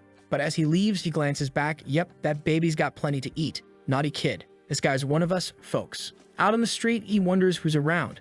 Then he spots Ling Gutian, focused on his studies. Not long after, here comes Xiu Taohong, brave as ever, the concubine of our boy's second uncle. Ah, right, not his concubine. He was confused last time. She tells Tian she made him some mushroom soup and he needs to taste it. Tian says fine, she can just leave it there. He'll try it after finishing his studies. But Taohong insists on clearing the table and putting everything there herself. The servant girl comes in, pulling away his brush while Tian complains. The protagonist just watches everything unfold and realizes that for some reason, this woman seems intent on raising this boy to be useless, like she really wants him to accomplish nothing in life. Tian glances around thinking, damn it, who's saying that? And slowly begins to suspect Taohong's real intentions. Meanwhile, Taohong wonders if he's finally moved by her kindness. She walks closer, telling him his eyes are too red and he needs to get more rest. He really should stop reading so much. It's bad for his health. But all that sweetness of hers just makes the guy shiver and want to run back to his room to sleep far away from this weird woman. The protagonist overhears the aunt saying Tian's been so diligent lately and wonders what's going on.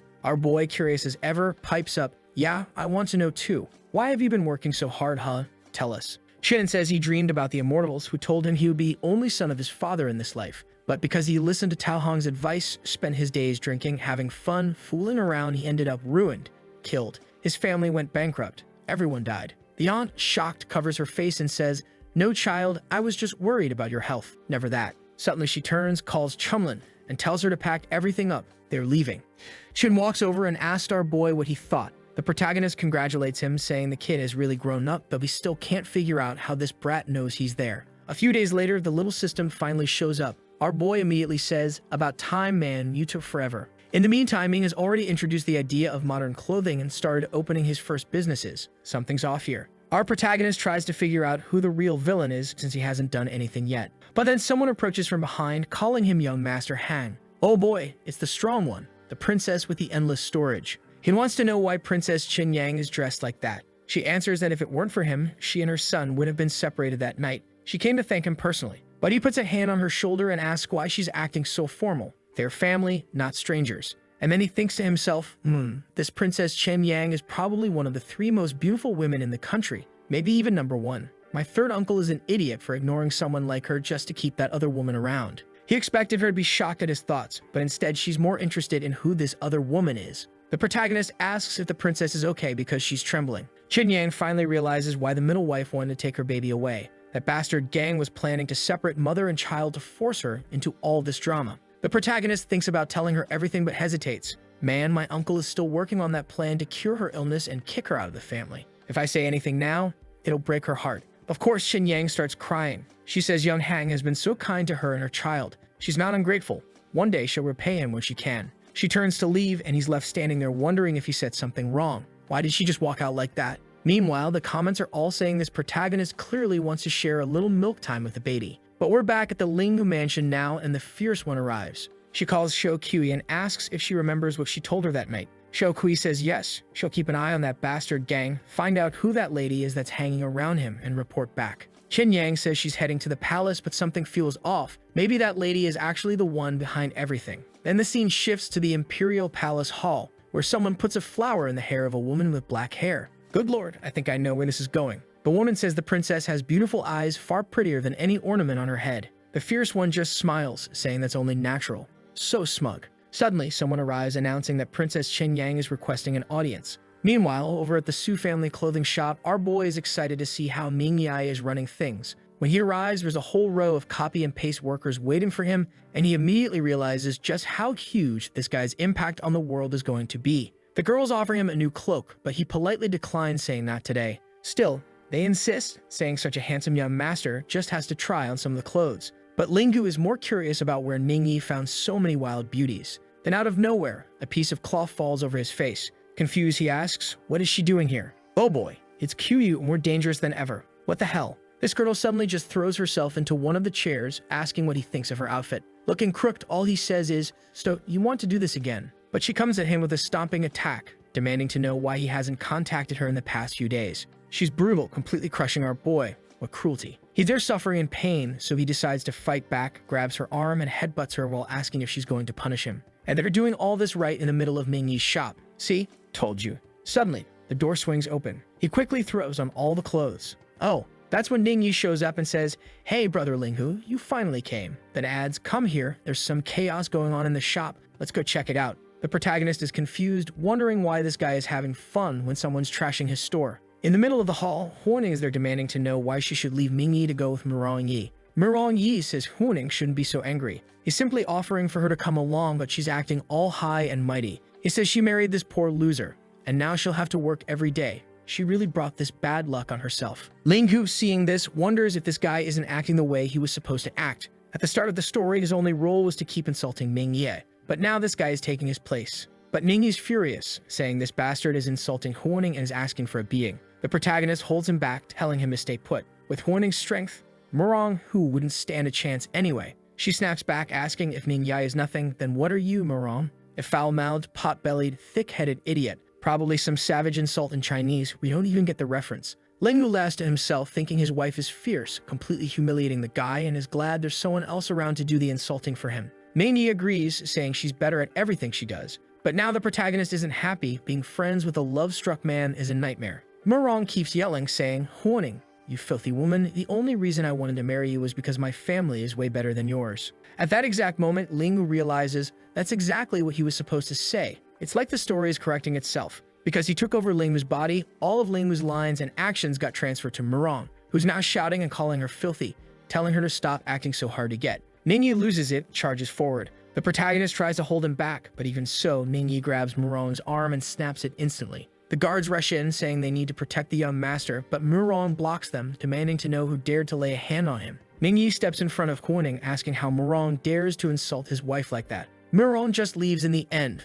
Thought he was going to do something, but nope, only warning them to be ready. People nearby start whispering that Master Linghu just shot himself in the foot. Once again, another scene playing out exactly like the original story. So the obvious happens. Since he's allied with Ningyi, the villain now is Murong. Or maybe, could it be someone else? Just thinking about who the real villain might be and how many possibilities there are feels strange. Right then, Huyu bumps into him and he asks what she's doing there. She asks, hey, don't you think Ming Yai is kind of weird? This shop he opened is full of modern clothes and his fighting techniques look way too futuristic. The protagonist, a little awkward, asks, you didn't notice anything else strange? She replies, maybe, but what she's noticed is that this guy really protects his wife, unlike a certain someone. Linghu apologizes and says, that's just how I am. Unfortunately, I don't know how to be a gentle guy, only a wild one. She snaps at him to stop with the dirty jokes and leaves, saying she's too tired to argue with him. But the protagonist starts thinking. Even though Ming Yai is also a transmigrator from modern times, he's still a character from a book created by the author. He himself, on the other hand, came from outside the novel. He didn't exist here before. But Kuyu, she's different. Why did she transmigrate into this world? She must have some kind of purpose. At noon, our boy glances at the door, sees no one's around, grabs Kuyu, and drags her into the room. She says they look like criminals sneaking around, while he tells her to stay quiet. Meanwhile, his mother is saying that her son is really capable. He's managed to get involved with the Mao family, without even needing help from the Su family. But then his father drops a huge plot twist. Apparently, the Mao family, Kuyu's family, is a military family connected to a general who supports the second prince. Right now, though, the one holding power over the throne is the first prince, and if he finds out about this, it could cause trouble. Even the protagonist is stunned at this point. His mother says, relax, fool. The prince is benevolent. He'll understand. But the protagonist just thinks that women can be way too naive sometimes. His mother insists that they have to take advantage of the fact that the third princess is now in good health. He replies that speaking of her, their third brother isn't exactly a good person. At that moment, Shou Kui arrives to deliver news to the wet nurse. She went to visit the House of Gang's mistress. Now the wet nurse is staggering, nearly collapsing, but she grabs Shou Kui's hand and tells her to speak. She'll deal with this. She explains that apparently the other woman gave birth to a daughter around the same time she did. Because Gang was present at the wet nurse's birth, but not the other woman's, the mistress is furious. Gang has promised that the marriage between him and Chen Yang won't last much longer. Soon, he'll leave Chen Yang and be with the other woman instead. The poor woman cries, realizing that if he's making plans like this, it's almost as if he already knows she's going to die. Now she understands that if the baby had died, she really would have been crushed and become an easy target. And worst of all of this was planned by her own husband. She also realizes that none of this happened because Linghu exposed all of Gang's plans. She swears she'll remember his kindness. But she's not the only one. Kuyu is also thinking about showing some kindness. Today, though, she's mad. She says if he won't say anything, she's leaving. She's angry because she thought she was being called out for a heated midday duel, but instead she's just disappointed. This girl's a real firecracker. The protagonist then says, I have something to ask you. Did you, by any chance, receive a special mission when you ended up in this novel? She instantly says, no. He finds that weird. Do you have any info about the plot? Do you have a system? What's going on? Q says, are you crazy? I just saw a flash of white light and ended up here. That's it. The protagonist is completely confused. It's way too different from what happened to him. He wants to know where Chu Ran is. She was one of the female leads, so in theory, she should have appeared in this story too. Kiryu immediately says she gets it now. He's stalling, but it looks like he just wanted to talk about another woman. He tells her to calm down, calls her crazy, and explains he just wants to talk about other characters to figure out what's going on. Kuyu says she's never met anyone in this world named Chu Ran, and suddenly stops. He asks what's wrong, and she explains that actually the crown princess has a biological sister named Xiao Chu Ran. Cut to another mansion, and there she is. The fierce one asks if the boy's name is Linghu Hang. The maid says yes, and she smiles, saying she never expected it, but she really will be able to meet him again. Scenes shift to the day of the celebration. Everyone is there congratulating the wet nurse for giving birth to such a healthy little boy. The protagonist's mother comes over. Congratulations, princess, may many good visitors come to see you. Then she steps closer and asks the obvious question. Where's the father of this kid? Qin Yang says she doesn't care about him. He can die or do whatever he wants. A little later, as everyone is talking about how the sun will be setting soon, Gang suddenly shows up all casual. Hey, everyone, I'm here. Let me sit next to my beloved wife and this daughter I obviously want in this world. Qin Yang asks, why were you late and unprepared to be here on time? Awkwardly, he says he was prepared. He even brought an incredible gift for his daughter. But she just glares at him and asks if he really thinks a piece of silver is more valuable than his presence at his daughter's side. Apparently, This moment is supposed to decide the child's future. Gang replies that a future made of gold would be too much for a woman to give, so silver is the best option. She throws it to the ground, saying it's ridiculous. He doesn't think his daughter is worth gold. Everyone gasps, staring. Whoa, she just threw it on the ground. Gang panics. Woman, what are you doing? You're drawing attention to us. He says he'll buy another one, but she says it's meaningless. If he didn't buy gold in the first place, nothing else matters. She accuses him of probably buying gold for that other wife of his. Gang starts sweating. She stands and asks if he really thinks she doesn't know. Then she threatens him, warning him to keep the other woman and her child hidden, because the royal family has ways of dealing with this. Gang stands up, furious, asking how she dares threaten her own husband. She used to be so meek, now she's going to get beaten. But from the doorway, they announce the arrival of the eldest princess. Gang freezes while the protagonist spits out his drink. Outside, soldiers are lined up, clearing the way. The fierce one walks in, and the protagonist already knows this is the troublemaker who shares the same name. When he opens his eyes, there she is, no more suspense. She waves playfully at him, and everyone starts whispering. Wait, the princess knows Lingu? Since when are they so close? What's going on? The protagonist is fuming, pacing back and forth. Shuran is here, Kuyu is here. Any minute now that bastard Bixuan is probably going to show up too. He goes to Kuyu and asks, do you know a Bixuan in this world? She says no. Then Shuran presents a jade ring as a gift for the baby. Chen Yang says it's too precious. There's no need.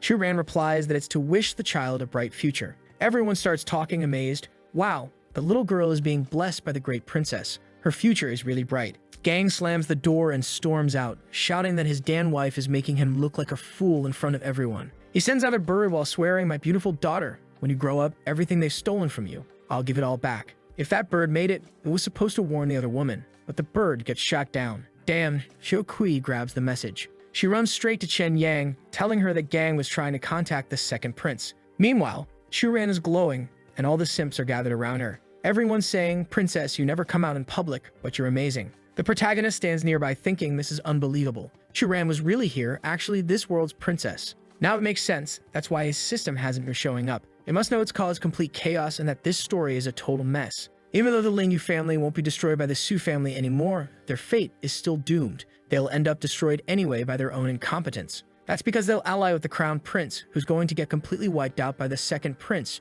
dragging the entire family down with him. The eldest princess is one of the crown prince's supporters, and now the protagonist doesn't even want to get close to her. Eldest princess equals crown prince. Crown prince equals everyone starving and his family collapsing. And then, oh, they changed the speech bubbles. Everyone hears his thoughts. The whole room is shocked. The protagonist just sits there thinking, what do? I don't want to die. How am I supposed to stop this? Maybe if lightning struck the second prince's head, that would be the best solution. But no, that'd be absurd. What about starting a rebellion? They just need to make sure the second prince dies first, then nobody would harm the Lingyu family. Wait, everyone must be hearing this.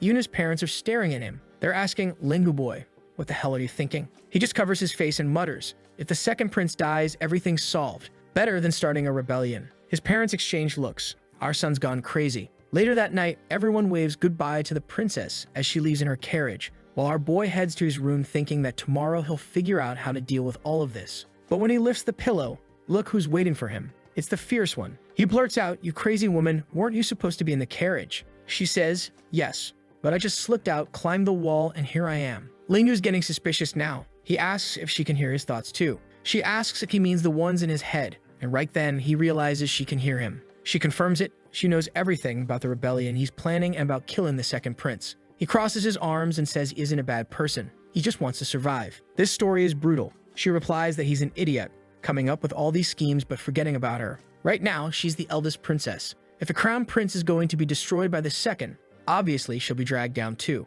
So why not join forces? Lingyu thinks to himself, girl, I know that's a good idea, but your life is full of drama and it'll just bring disaster my way. But of course, she hears that, stands up, and says he can think whatever he wants. She offered casually, but you better not forget that she's the eldest princess. If she speaks to the emperor, she could force a marriage anytime she wants. Our boy is crushed under that truth, throws the bottle aside, and tells her to think twice about this. They should step back and look at this situation logically. First off, their relationship is just that of characters in a story. They don't even really know each other. So why is she talking about marriage? Besides, they don't have to get married. They could just be friends. But suddenly, something falls into his hand. Shuran was crying. He's completely confused. Why are you crying? Stop crying, I was just kidding. Actually, yeah, we really could help each other out, right? That would be amazing. And it's not like I don't want to marry you because of you. It's just that you're ranked higher than my uncles. It would be weird for me to marry someone above them. The whole family hierarchy would get messy. He keeps trying to come up with excuse after excuse, but Chu Ran just says it's fine.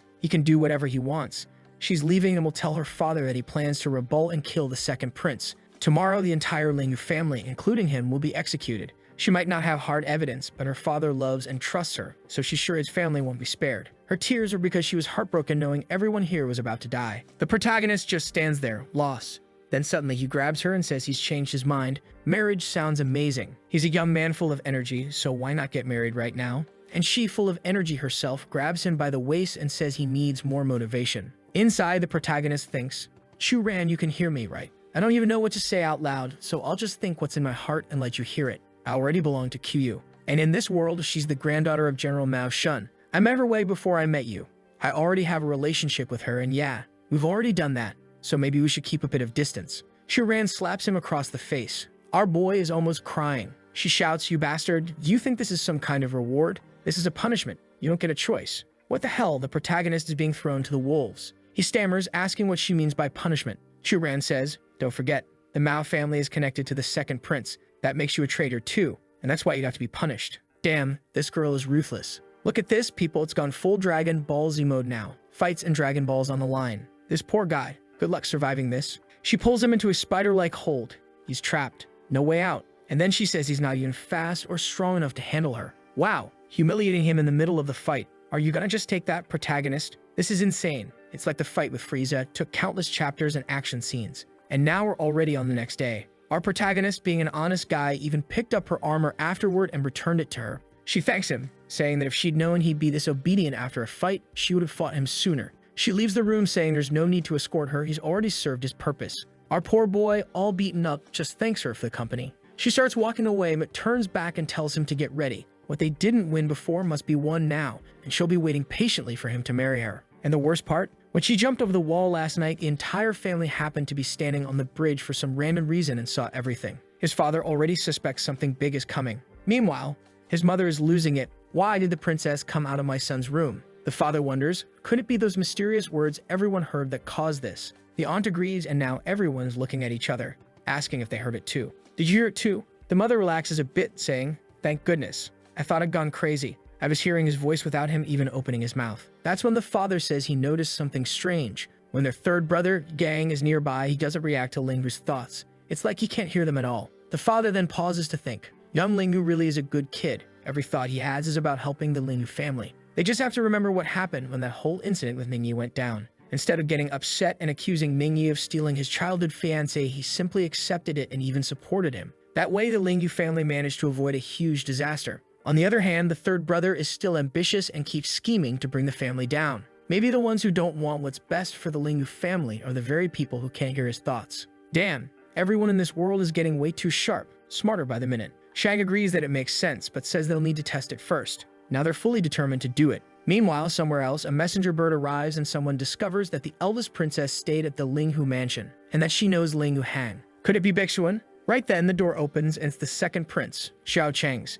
He says, Master Bixuan, just as you predicted, the general with him really is a traitor and has been secretly siding with the crown prince. Thank you for warning me. Here comes this bastard again. Bixuan replies, I'm just a humble servant and don't deserve the credit. The fact that the second prince chose me proves how decisive and intelligent he is. The prince sits and tells him not to worry. When he takes control of the empire, Chu Ran will be given to him as a wife. And on top of that, he'll allow him to keep Qiyu as a concubine, the granddaughter of the general. Looks like Chang's already noticed Bixuan has his eye on them both. The fool drops to his knees, thanking him. Good grief, this guy really works hard for women. Bixuan, though, is thinking, this prince is an idiot, just another pawn in my game. Bixuan was sent to this world. How could I ever stay beneath anyone? I want the woman, I want the world, and I'm going to make it all mine. Next chapter, both the protagonist and Bixuan receive the imperial decree. By order of the emperor, he hasn't even started reading, and the protagonist already panicking, while Bixuan is raging inside. Obviously, now everyone knows about Chu Ran's engagement to our boy. Chang's the second prince is confused, saying it makes no sense.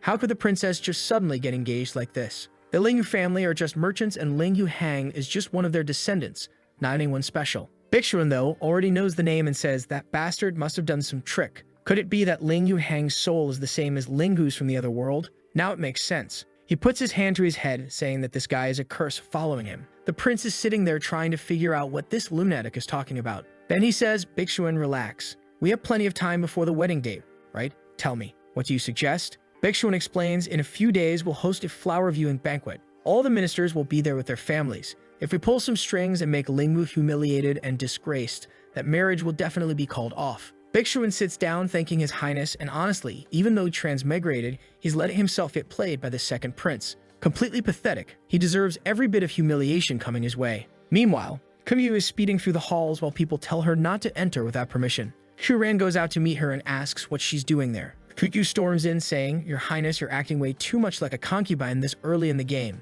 Shuran instantly realizes that this girl must be here for Linghu too. Kukyu says they'll just have to see who he really chooses. Meanwhile, back at the protagonist's house, a father is asking, Where's the princess? Why hasn't she arrived? Someone informs him that she and the girl from the Mao family met up and are both on their way to see Linghu. And now the whole family is in shock. Cut to our boy, completely lost, with both girls in his ear asking him who he's going to choose. Oh boy, the fight is intense. Shuran strikes first, saying, Kyu, don't forget that your family is loyal to the second prince, and you want to be with someone from the Linghu family? There's no way they'll agree to that. But Kyu fires back, My grandfather loves me more than anything in the world. I can choose whoever I want to be with, and he'll agree instantly. Shuran grabs the protagonist and says that even so, Kuyu's family is second class. She is the daughter of the great prince, and now that she has a guaranteed marriage, how could Kyu possibly compete with that? Kyu pulls back and warns her to be careful because her grandfather commands 500,000 heavy cavalry, way better than any marriage arrangement. This was about to turn into an all-out war. The protagonist is right in the middle of all this, completely overwhelmed. Then he suddenly seems to get an idea. He asks, Wait, how many troops did you just say? She hesitates and says, 500,000. He starts doing the math in his head and says, If that's the case, then I have to ask, why don't you just become the emperors of this place? At that moment, he finally understands why the second prince can even compete with the first. Kumyu says he's finally realizing how powerful the Mao family is. That's exactly why she can stand against Shuran. But Shuran just mocks her, saying that in every story, Kumyu is always the girl with the lower status. In the last story too, she was already connected to Linghu, but in this one, Shuran has the marriage guarantee, making her the one in control. Kyu says that doesn't matter because she's the one who's had intimate contact with him, unlike Shuran. But the fierce princess winks and asks if she's sure about that. The two of them are practically butting heads now while the protagonist tries to slip away, only to get metaphorically shot with an arrow as they both demand an explanation. He shouts, It was both of you who forcefully took my purity. Kyu then grabs him and says, Don't worry, with 500,000 troops, this marriage can be cancelled and nothing will happen. Shuran says she's going too far. Right then, the imperial decree arrives for both of them. The protagonist thinks, Thank goodness, something to distract them. At least I'm saved for now. But it turns out to be official invitation for the flower viewing banquet that the second prince had mentioned. 2 days later, they arrive at the event. As soon as the protagonist steps out of the carriage, his system finally shows up with a flood of notifications. He gets excited, he's missed his little buddy, but the system is blasting him with serious warnings saying there's an error, something is wrong. Suddenly, he's hit with a splitting headache, convulses, and drops to the ground like a rock. Sometime later, he wakes up in a daze lying in a bed. Shuran tells him he passed out for half an hour. He has no idea what happened or where he is. She says this is her room. She brought him there because he fainted in the middle of the street. And just then, the second prince is announced. Shuran asks if she should let him in, but the protagonist quickly says no. It would look insane if people saw him lying in her bed. But before they can do anything, the man himself walks in, asking where his sister is going and why she's trying to send him away when he just arrived. Meanwhile, Bixuan collapses to the floor, greeting the princess. The protagonist still doesn't realize who he's looking at, but feels that he looks strangely familiar. Cheng smiles and says, Ah, so this is why my sister's been acting so secretive. It's because you're here. Then he glances to the side. Hey, Master Bixuan, why are you kneeling there? Get up, you're fine. Bixuan thanks him while staring straight at Linghu, and at that moment, Linghu finally realizes who he is. In the very next second, he's wondering why this damn Bixuan transmigrated too. All three of the troublemakers from the other story ended up here with him, all because of a system error. And the worst part, the story he's in right now is completely messed up. He doesn't even know if he'll be resurrected if he dies this time. He also notices that even Shuran seems a little unsettled. The second prince sits down, tells Bixuan to sit as well, then says, Sister, I know father loves you, even lets you choose your husband, but you can't just have this guy without a title lying in your bed out of nowhere. Everyone will say it's shameful. Shuran calmly tells him not to worry, explaining that Linghu had fainted and she just brought him here to rest. The bastard laughs and tells her to relax, saying he's only worried about her. Then he says, Master Bixuan, aren't you skilled in medicine?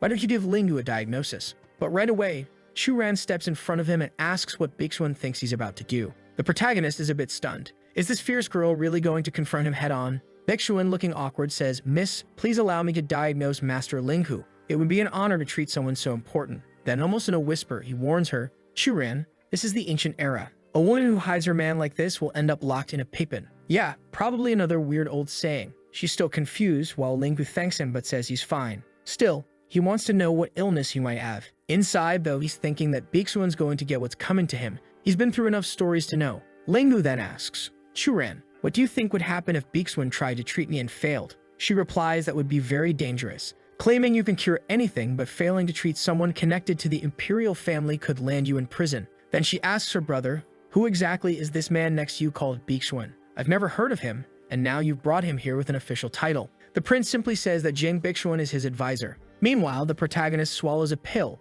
a reward from a previous story in the Wulong continent. It contains a high level of magical poison that cannot be detoxified in just any world. When he reaches a point of no hope, he plans to take the antidote and see what happens. Churan then reminds her brother that the only men allowed to walk around this part of the palace are eunuchs, unless they have special permission. She asks, almost teasingly, is this Bixuan a eunuch? Her brother can't figure out why she's being so stubborn today and excuses himself, saying he'll go speak with the emperor, but they should treat Linghu before he gets worse. Right then, the protagonist coughs up blood, splattering it all over the carpet. Even the prince is shocked. He didn't think the kid was this bad off. Churan rushes to him.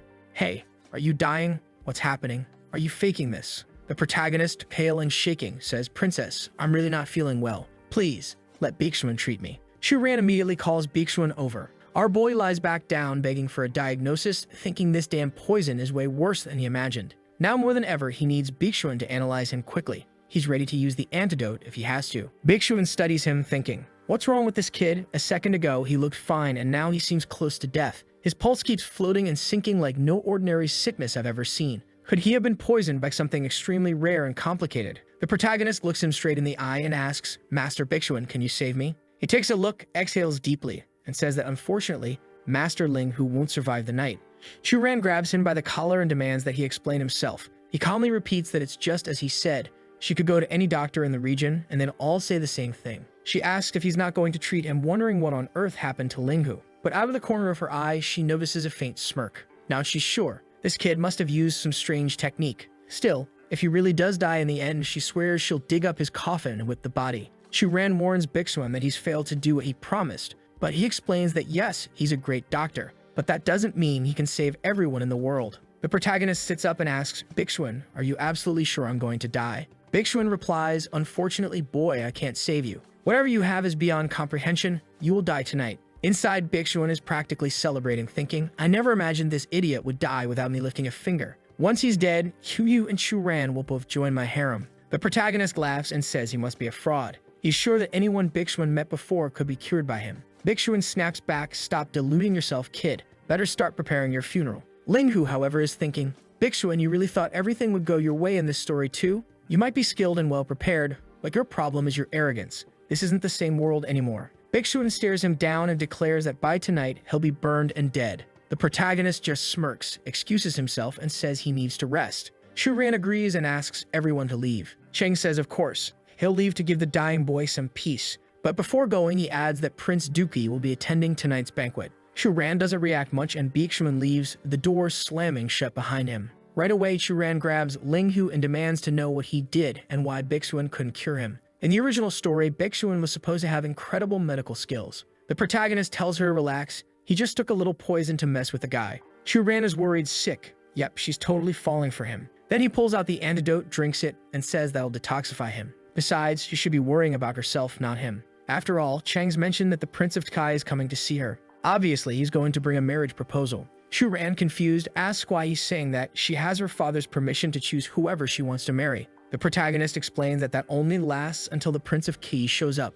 When someone that powerful from another country arrives, her father will decide for her. They'll marry her off to form an alliance between nations. She should have watched more classic dramas. This kind of plot twist always happens. Even the deepest love between parents eventually gets turned into a political bargaining chip. Churan shouts, you bastard. If you knew all this, why didn't you tell me? He explains that the story keeps changing with all these extra people appearing. There's no way to know exactly what will happen next. She stands up furious, declaring she will never accept a political marriage. The protagonist grabs her hand and says he's not asking her to accept it, she just needs to watch what she says. After all, walls may have ears. He leans closer and whispers, be careful, there are probably spies from the second prince here. Churan, still lost, asks, then what do I do? cry, make a scene, hang myself. He says none of that will work. There's always another way. Suddenly, she brightens up, saying she has a plan. And her plan? Work hard and get pregnant. With her pregnant, there's no way the guy would still want to marry her. The protagonist blurts out, "You crazy woman, what kind of idea is that? I'm already half dead here and you want to speed up my death." But she tells him to relax, she's not going to let him die.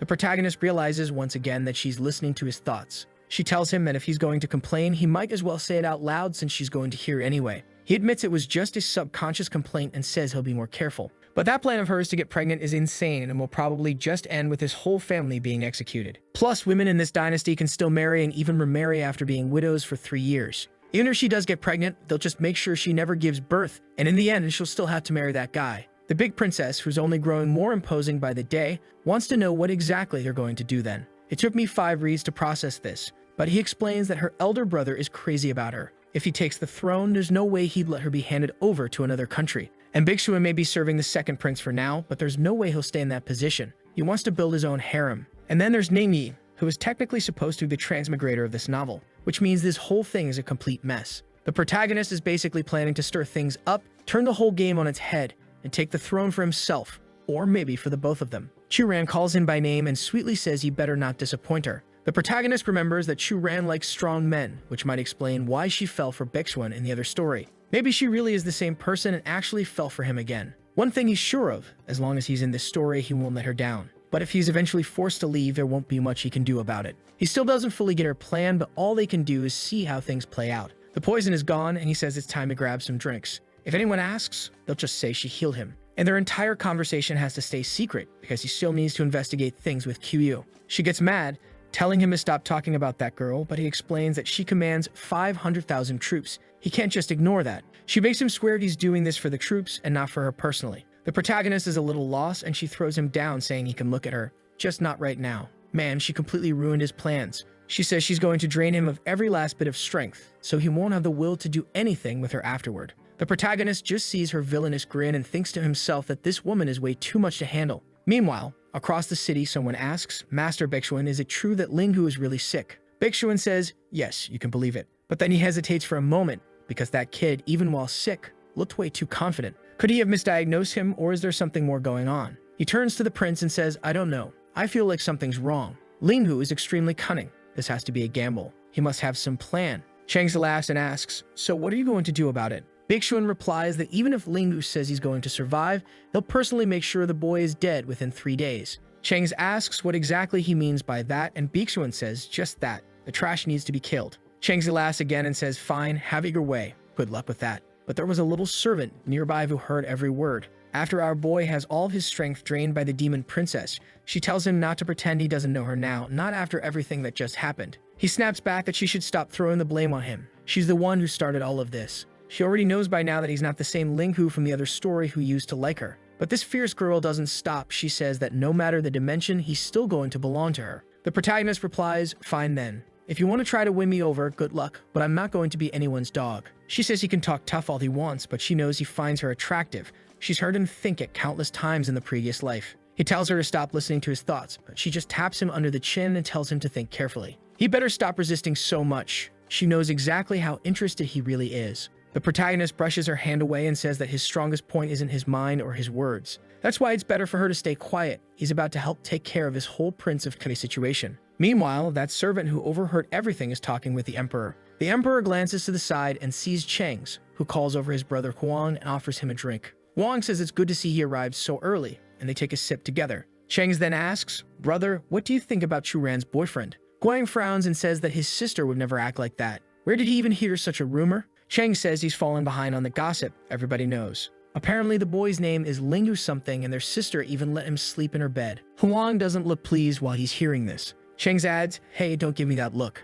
Maybe he's not her husband, just a lover. Who knows? She's not a child anymore. The Emperor then tells him to just say what he came here for. Chang's finally reveals that their father is planning to give Chu-Ran's hand to the Prince of Kei, which would weaken them within the family. Huang isn't sure if he's being threatened or what Chang's is trying to say. But Chang's just says he would never threaten him, he's just warning his dear brother. Who knows what unfortunate things might suddenly happen to him otherwise. Huang clenches his fists, gets up like he's about to storm out to see Chu-Ran, but then suddenly sits back down. Chang smirks.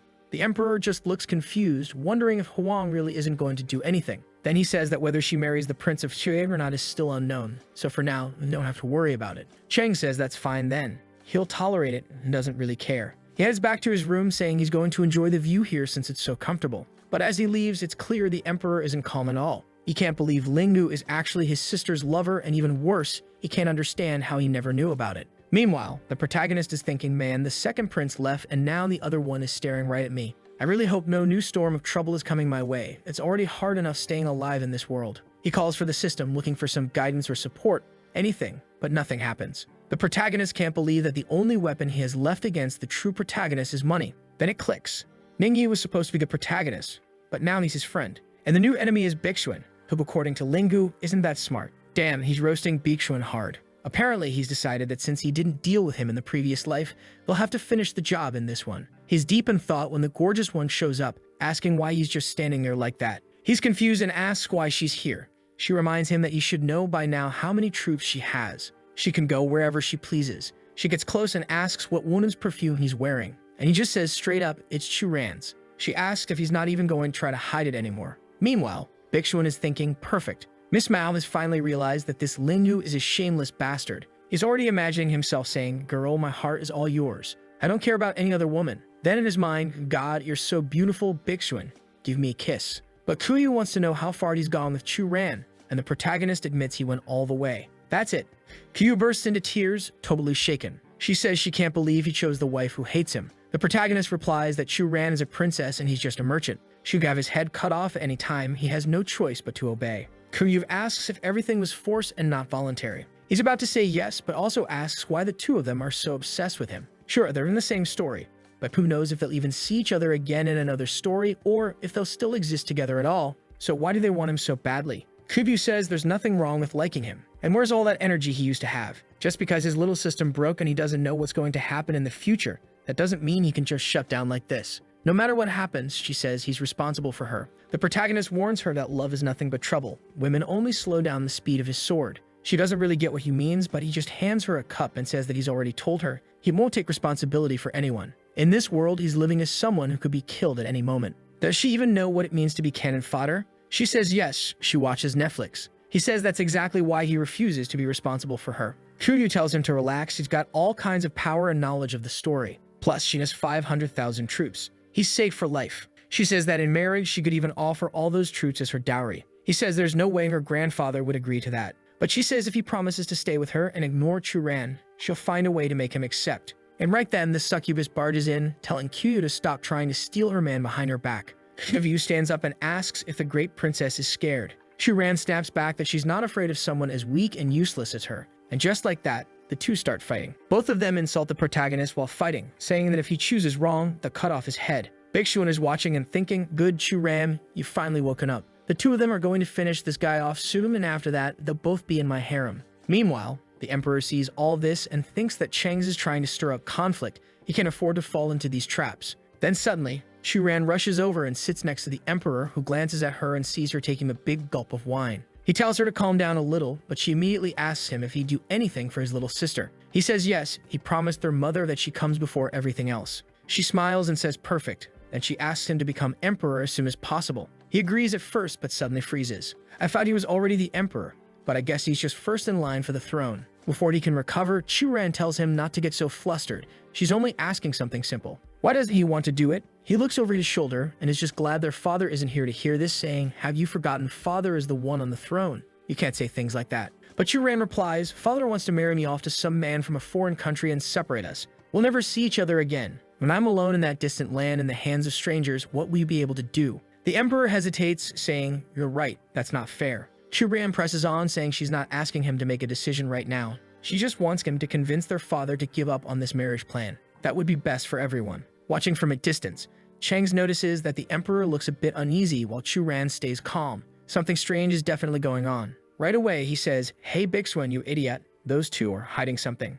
Bixuan, as smug as ever, replies the princess is probably complaining about Linggu's behavior. But Cheng's doubts that. The princess would have to be possessed to complain about her concubine, someone who, in theory, she should only be using for her own pleasure. Bixuan, however, seems excited, saying that if she really hates the guy, this might be their chance to get rid of him for good. Cheng's warns him to keep his voice down, If anyone hears that, they're both dead. At this point, he's starting to realize just how strange Baeksuan really is. Suddenly, someone calls for the emperor and they quickly leave. Chang's already knows something strange is about to be announced out of nowhere. And sure enough, someone is already telling the emperor that Baeksuan made some shady comment and that they should hurry up and deal with him. The first prince is left wondering what's going on and what's about to happen today. Then suddenly, someone announces that His Majesty has arrived. Everyone bows and wishes him long life. The real emperor takes his seat and tells the ministers to calm down. Today, they're welcoming the Prince of Kai to restore friendship between the two nations. The prince says it's an honor to stand here before His Majesty and this whole assembly. Everyone raises their cups to toast, and after a sip, someone fills his cup again. He grins and says, "Chu-Ran, beautiful as ever, let's clink our glasses." But the fierce princess just takes her own cup, drains it in one go, and sits back down, saying her cup is already empty. The Prince of Kai sees this, he just got completely brushed off. Meanwhile, the emperor looks puzzled. He knows the Prince of Kai isn't just from a powerful nation, but is also famously handsome. Most women like him, so why is Chu-Ran acting this way? He finally says, "Prince, I heard you're not married. You already have someone in mind." The prince admits that yes, in theory, there is someone he admires deeply. He glances straight at Chu-Ran. Chu-Ran's thoughts are screaming, "Damn it, don't look at me." The emperor, on the other hand, thinks this is perfect. An important man is interested in his daughter, which could secure the northern border. He immediately says, "Prince, if I were to give you my daughter, what would you say to that?" The prince lights up with excitement. "Are you serious, Your Majesty?" But just then, someone loudly objects. Everyone in the room freezes, wondering who dared to speak against the emperor's words. At first, it seems like it had to be Chu-Ran. Our protagonist and his gorgeous companion tense up. But no, it wasn't Chu-Ran. It was Kyu who boldly tells His Majesty that she strongly opposes this marriage. Baeksuan is fuming. He was going to object, but the girl beat him to it. The emperor orders Miss Mao to state her reasons. She calmly says that the star of her military family revealed that Chu-Ran is the reincarnation of a powerful military star. As a future guardian of the nation, if she were sent away to another country, it could cause serious problems in the future. Chengzi is completely confused and wonders if the general's daughter has lost her mind. She's staring the emperor down right there in the hall, while Kuyi remains unfazed and just asks His Majesty to reconsider. Baeksuan wants to intervene, but for now he has no choice but to stay quiet and see how this plays out. Meanwhile, the protagonist is thinking, "Damn it, she heard my thoughts again." He was just about to come up with some superstitious story to scare them into believing, but that girl snatched the idea right out of his head and is now putting it into action, practically putting her heart and soul into convincing them, while he's left thinking up more details for her to use. The protagonist has no idea what this crazy girl is thinking, while the emperor hesitates. It's true that the Mao family seers were accurate in predicting the future, but now that Kyu has spoken up, he says, "Miss Mao, I already given my word. How could I go back on it now?" Inside, he's panicking.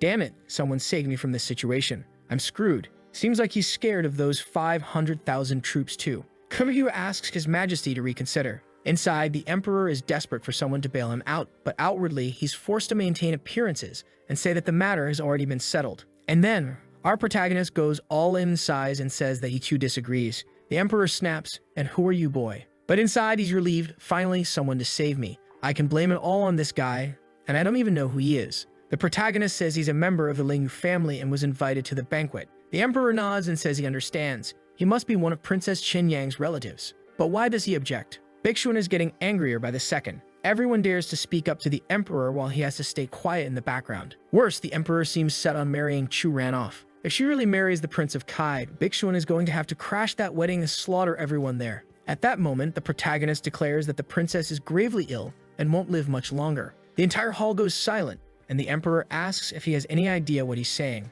The Prince of Kai immediately asks, "Your Majesty, could it be that you simply don't want to give her to me and you're staging this whole thing as a trick?" The emperor tells him to calm down and orders Lingyu to explain. Our boy says that he knows a little medicine and that last month back at the mansion, he checked the princess's pulse. Unfortunately, if they don't believe him, they can summon the imperial doctors to confirm it. The first prince turns to Chu-Ran, asking if this is true. She's clearly just as surprised as everyone else. Baeksuan, on the other hand, is smiling. He thinks he's finally getting his chance. He whispers something to Cheng's, who nods in agreement. Baeksuan steps forward and announces that he, Chan Baeksuan, advisor to the second prince and skilled in medicine, would like to check the princess's pulse. He approaches, apologizes respectfully, while Chu-Ran is still confused about what's happening today. She extends her arm, he touches her wrist, then suddenly pulls back and says it's a pity, but the princess won't survive more than 3 days. Chu-Ran and the first prince exchange looks, and then the prince jumps to his feet, saying that his sister's skin is glowing and healthy. This guy is completely obsessed with his little sister, saying she's sick right now is basically lying to the emperor's face.